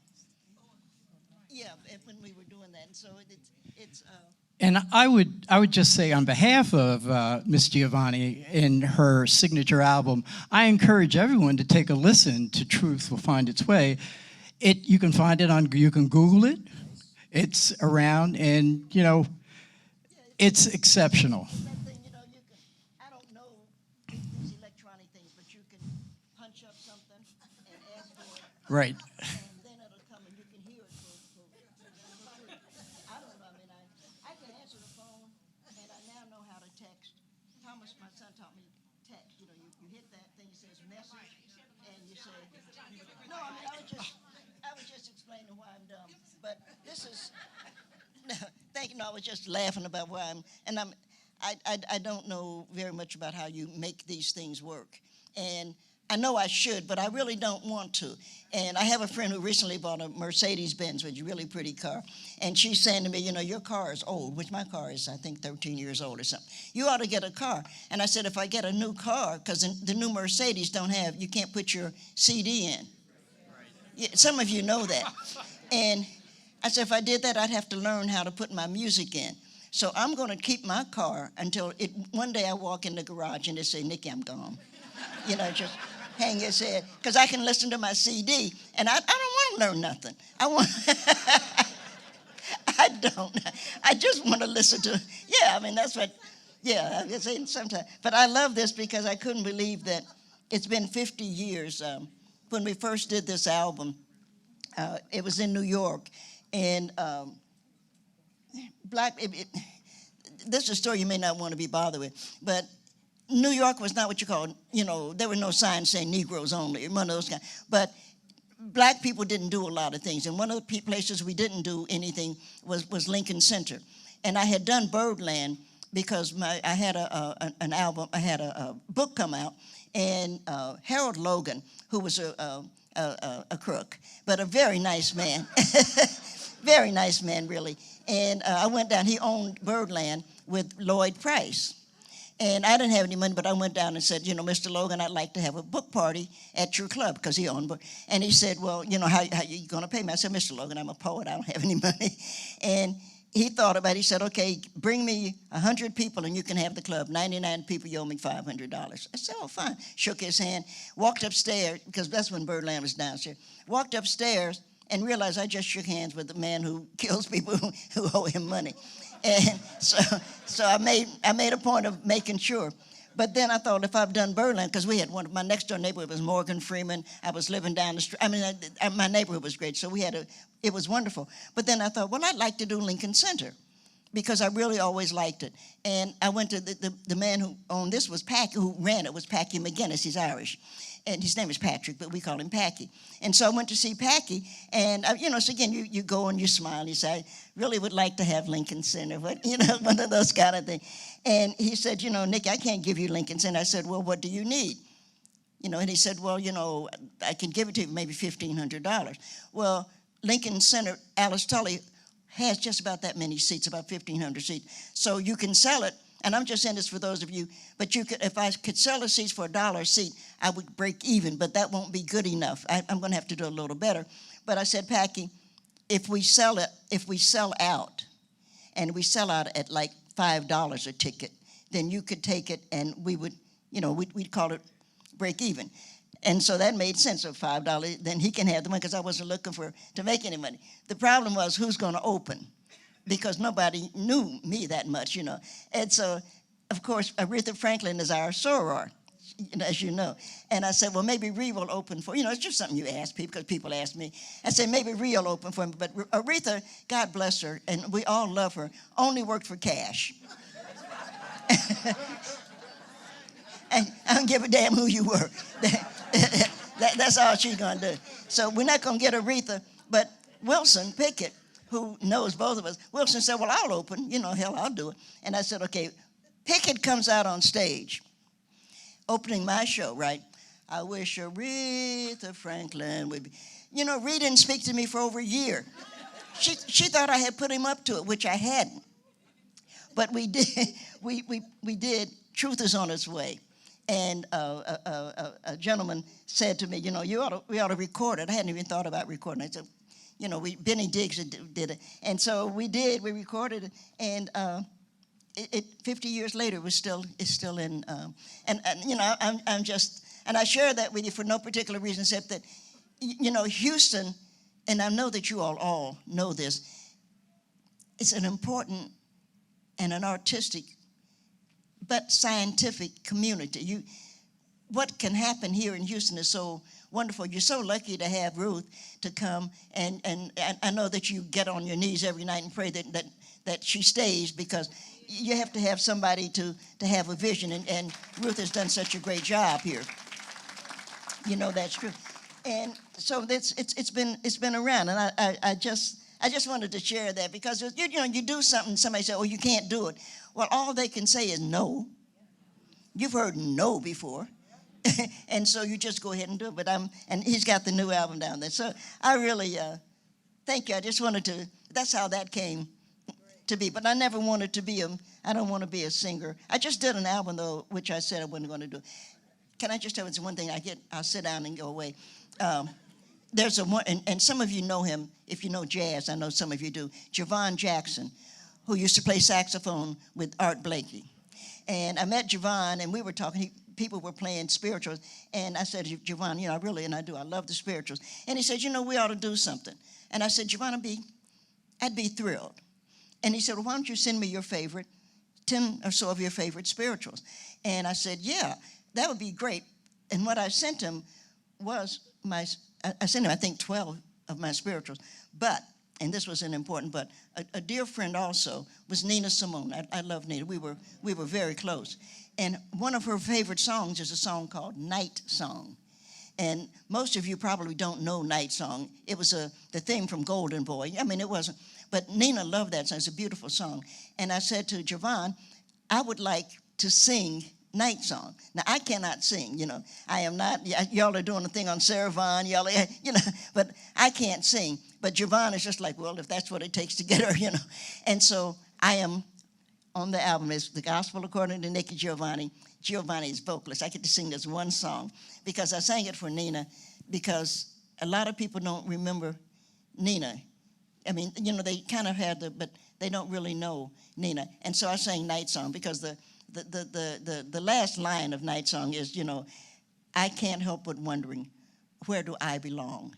And that was one of the emotional problems that Nina had. She never felt quite comfortable. She never, you know, I think we all try to be a good sister, but that kind of genius is going to take something very special that we weren't able, and so, you know, we lost Nina, which was a great loss. But I get to sing on that album. And Ms. Giovanni, one word about your work with James Cleveland on Truth Will Find Its. So there's Benny Diggs. But you did the. Yes. Well, you know what happened there, and see, that's why Ree had to apologize to me, because no, she ended up making Amazing Grace with James. Right, and she came out to California to do that after we had done all of the work. I said, Ree, that's not right. You wouldn't even open my damn show. And oh, but it's a lot. Sisterhood is a lot of fun, and art is a lot of fun. And if anything, if I may share with you two, because you've done. I am blessed with not being jealous. And I know that that's a blessing, because I had a sister who was, and I watched her just be unhappy all the time. I am blessed with not being jealous. And so in doing things, almost everything I've done, I give away. And I've given, you know, as I say, you can punch up all of those things like you do, and you can hear it. Because, you know, if you try to make a dime as old as I am, is what I said to my class the other day. As old as I am, there's still a corner I can stand on to make a little money.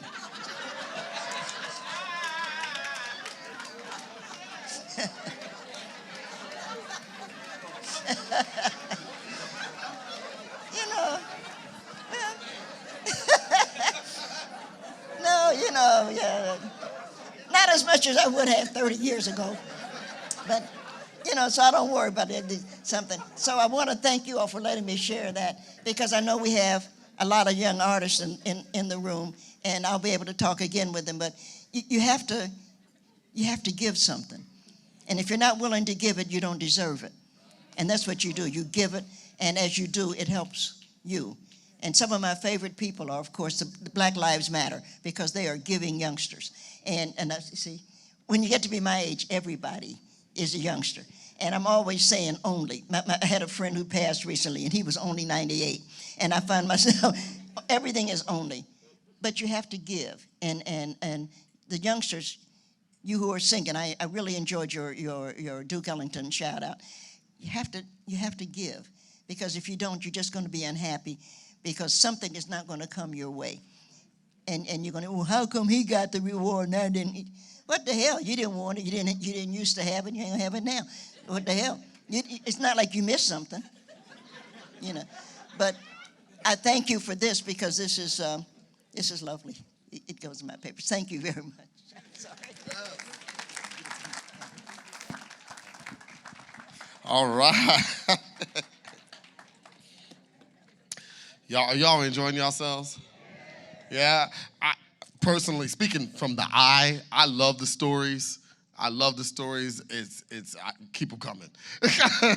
Keep them coming, you know what I mean? I have a lot of quotables. The last one, I'm putting it somewhere. I don't know where I'm going to put it, but it's great. Moving right along, we have a musical selection from soloist Michael L. McFrazier and accompanist James E. McKnight, Jr.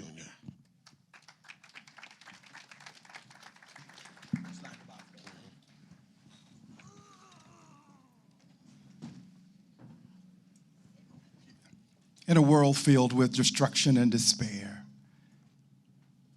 our prayer should be that we would be an instrument of peace. This is the prayer of St. Francis.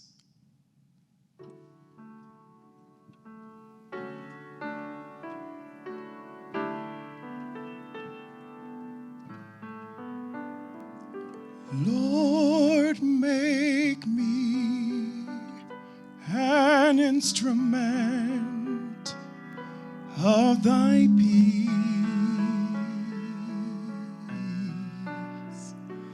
Where there is hatred, let me sow love. Where there is injury, thy pardon, Lord. And where there is doubt, let there be faith. Oh Lord, make me an instrument of thy peace.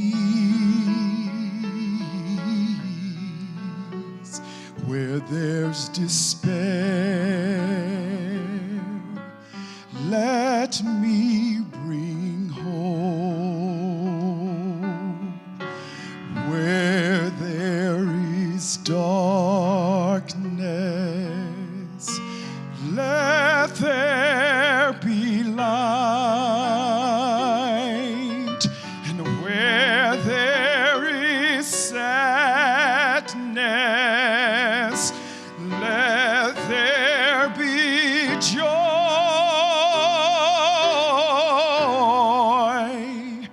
Oh, divine Master, grant that I may not so much seek to be consoled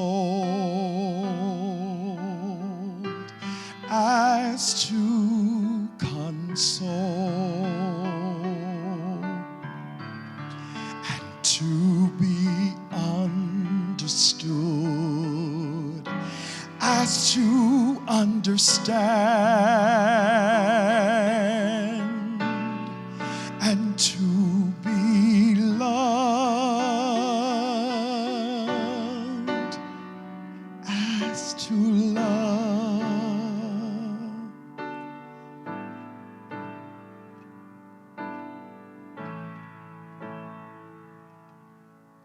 Lord, make me an instrument of thy peace,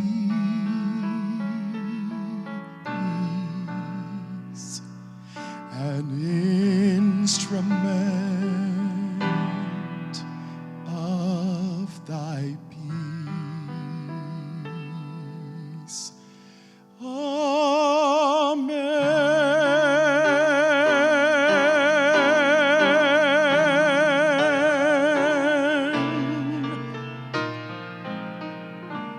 If I can help somebody as I travel on, if I can cheer somebody with a word or song, and if I can show somebody that he's traveling wrong, then my living shall not be in vain. Then my living shall not be in vain.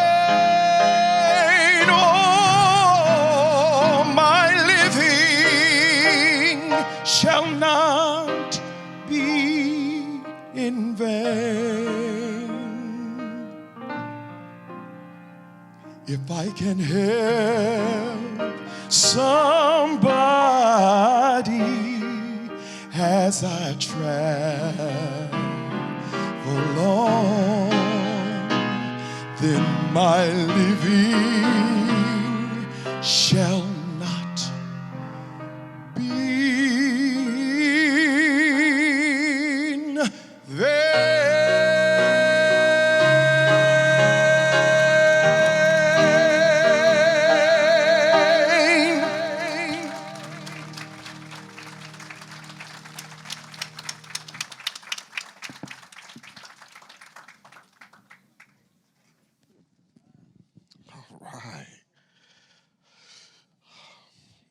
So in gratitude, y'all, if we can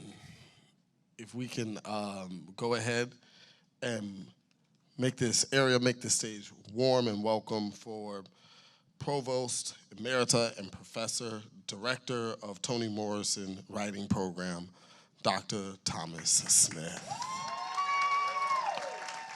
Yes, I can bring this to you.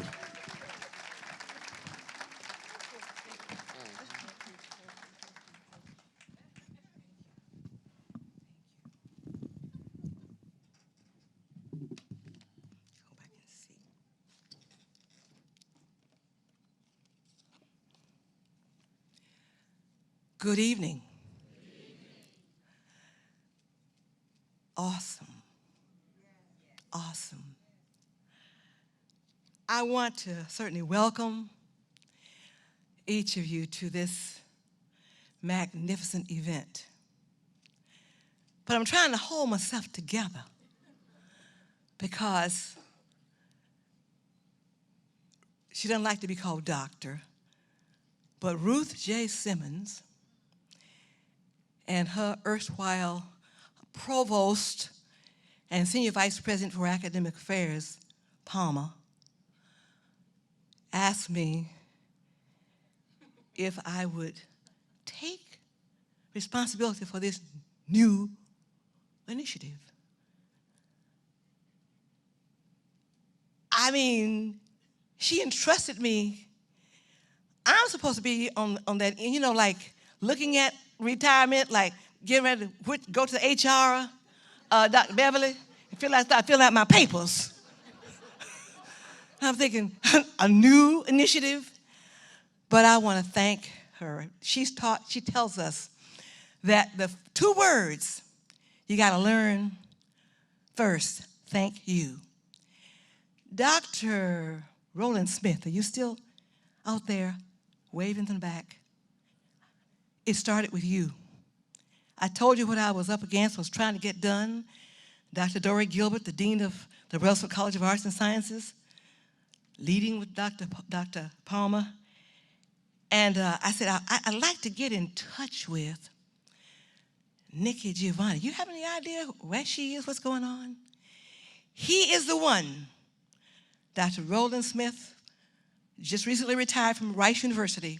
We've been friends for over 30 years, who pretty much gave me the breadcrumbs that led me right to Miss Fowler's, Jenny Fowler, Dr. Virginia Fowler's door. And she gave me the rest of the breadcrumbs right to Miss Giovanni. And when she said, I told her what we were trying to do. I told her we're naming this for the late Toni Morrison, because we received some funding from Mackenzie Scott, and a little corner of the earnings, you know, you don't spend the corpus, that's endowment money. The little corner of the earnings. Your money isn't making much money these days. I don't know about yours, but it's not making much money.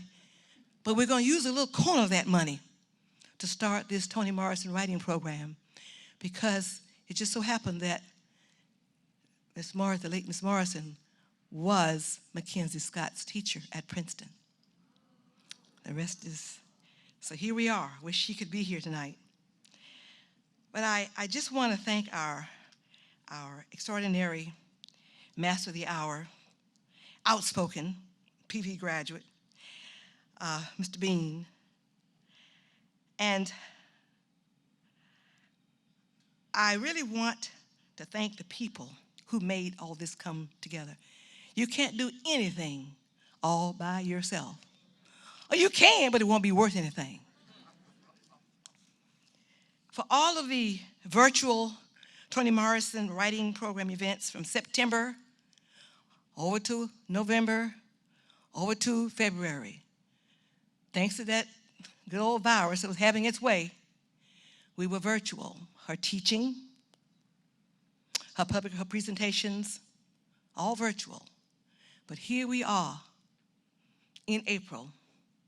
You hear, my grandmother had a sister who was very unsophisticated, and she made her own language up, I think. She said, she's here in the flush.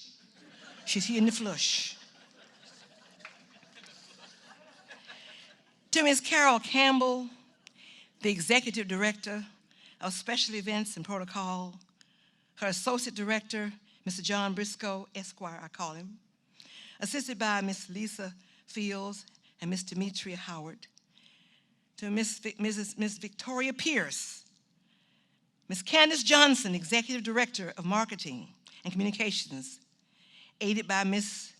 Shiloh and others. To Mr. John Hughes and KPVU FM for publicity. Ms. Charlene Stubblefield, Executive Director of the Center for Innovation and Technology. Mr. Jeffrey Hunt, Nicholas Hunt, and Jeffrey Hampton. To Ms. Lorraine Winslow and the Houston, Texas chapter of the Lynx Incorporated.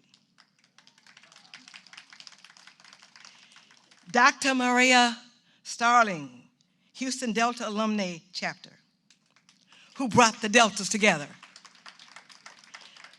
To Dr. Patricia Williams, principal of the Amani School, and also a Fiskite who brought the Fisk folks together, and they're going to have a dinner for our honored guests tomorrow evening. After we've been through all of that on campus, they're going to say, hey, we want to talk about Fisk. To Dr. Joseph Williams, principal of Wheatley High School.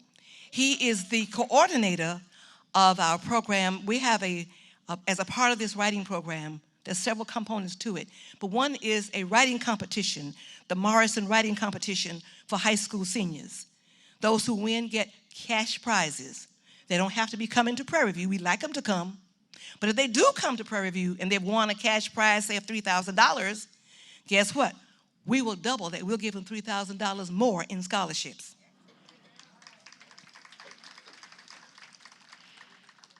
To the alumni folk, especially Mr. Mark Falls, Mr. Billy Davis, Mr. Eric McAdams, who made himself available to take photos, to drive us in the limousine, wherever, whatever was needed. And for all of you who have come out in this, what was going to be, looked like was going to be terrible weather, but thank goodness it stayed, at bay long enough for us to get through this program. A special shout out to Dr. Melanie Price, see over there. She is an endowed professor, a Prairie View graduate, and she is head of the Ruth J. Simmons Center for Race and Justice. To Ms. Morris, Eileen Morris, you heard from her earlier, the artistic director. When I called her, I've known her for years, and I've tried my best to be a good supporter of the ensemble. Not as good as I should have been. Not good enough to ask her at the time I was asking her about coming here. But I just prayed over it, prayed through it. You don't ask, you can't, what it said? You have not because you ask not. Ms. Giovanni, you have taught, you have shared your deepest beliefs and values with all you've interacted with, our students, our faculty, our staff. And as I heard somebody say behind me, it was Dr. Ward, somebody say, she's authentic, unabashedly authentic. I want to thank all the people, all the contributors, all the people on the program. Because it takes something to stop and get these proclamations together and practice the music and get 15 to 16 singers down here to perform for you. Jan Taylor just come from Nebraska, just got back here. She has been conducting a clinic, a big clinic there at music for choirs, but she got back in time to get here for this. I was speaking to Dr. Jenny Fowler, who is Nikki's very good friend, her manager, her computer person. Somebody in the house, somebody got to know something about computer, right? And it came to me, a quote by the late Toni Morrison, who put it this way. She says, "We die. That may be the meaning of life, but we do language. That may be the measure of our lives. Dr. Fowler, Jenny as we call her, is a noted scholar of Morrison. Also, she went to Henry James. She said, I'm Morrison now. Reminded me of that awful massacre that occurred at Virginia Tech. You remember when 32 lives were lost. Died at the hands of a former student. This student had actually been in Ms. Giovanni's class. She invited him out. She told the dean, either he's out or I'm out. You decide. I would not like to have been the dean that she said that to sometime later when this terrible thing happened.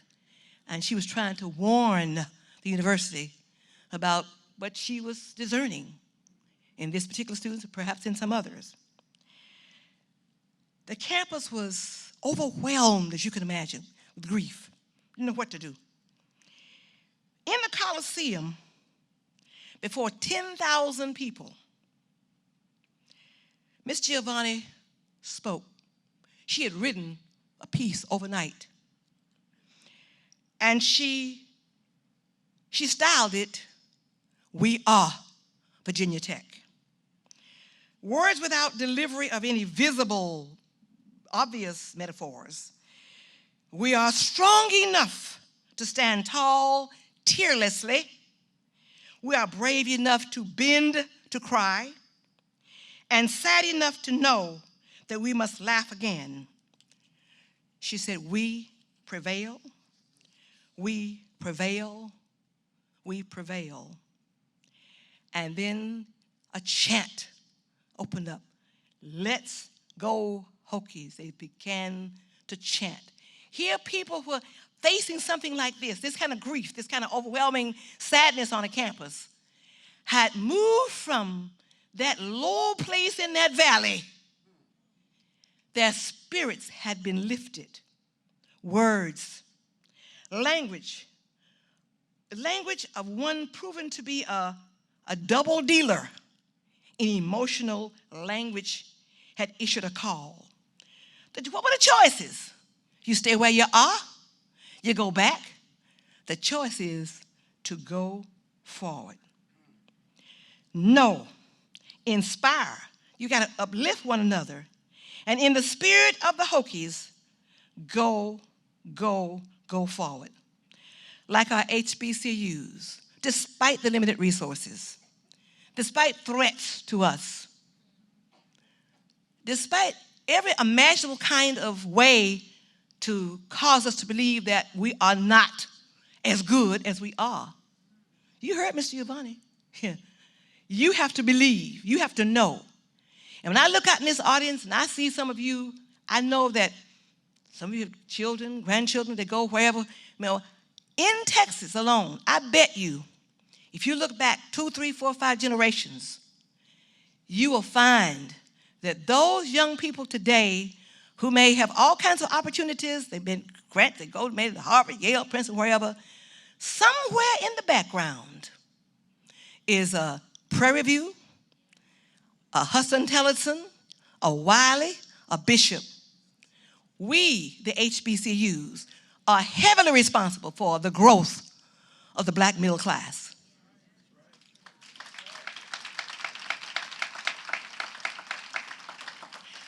These are truly the best of times and the worst of times. You know it. You got a pandemic on one side. You got wars on the other side. You got racism. You got sexism. You got oppression, suppression, depression, you name it. All those shuns. It's just the start of the list. But there's a late musician and songwriter, Leonard Cohen, who wrote that there is a crack in everything. In what we would like to see made whole. Just look, there's a crack somewhere. But then he says, and Nikki will probably remember reading or hearing this, he says, don't worry about the cracks, because that is how the light gets in. Ms. Giovanni, thank you for illustrating that no act can keep the light No matter how many cracks, or what, no act can keep the light out. Empowering our students to use writing to have their voices heard and power felt is indeed proof that the work we have done and we continue to do in the HBCUs matters, worth weight in gold. You, Miss Giovanni, the poet, that after that speech, after, hey, to the Hokies, after that speech, you were the one who got a call from the Queen of England. I want to meet her. I want to talk to her. You all, we are in the presence of greatness here. We're in the presence of greatness.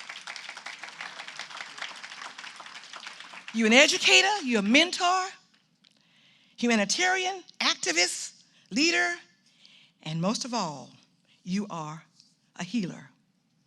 We thank you, we honor you, our inaugural writer in residence of the Toni Morrison Writing Program at Prairie View A&M. The members of the Toni Morrison Writing Program Committee, please stand. Melanie and Dr. Banks, and yes.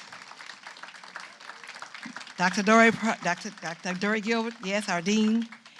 And again, I just want to thank you, President Simmons, and I want to thank you, Dr. Palmer, for entrusting me with this, because at the moment you spoke to me, I had not a clue what you were talking about, what we're going to do, how we're going to do it.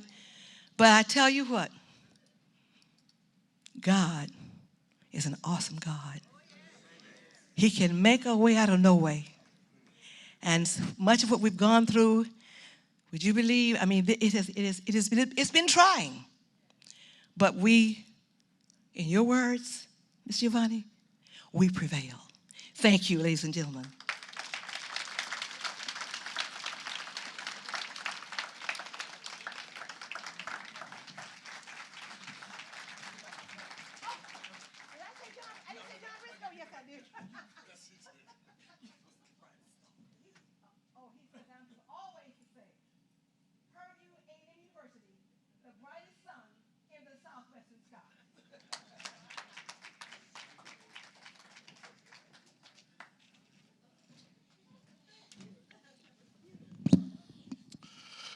Thank you all for coming, celebrating, such a joyous celebration. Through, some of you, we live in Houston, so geography is always an issue, and you came out in droves to celebrate an American icon, a cultural legend, a literary legend who I look up to. And thank you so much for being here. Nikki Giovanni, thank you for being unapologetically Black, unapologetically bold in what you say and how you say it and how you move forward. And if you haven't celebrated someone in here today, please do so as we leave. Ladies and gentlemen, this was a great evening. Thank you for coming. My name is Emmanuel Lee, Outspoken Bean, and it was my pleasure being your MC for the evening, and thank y'all.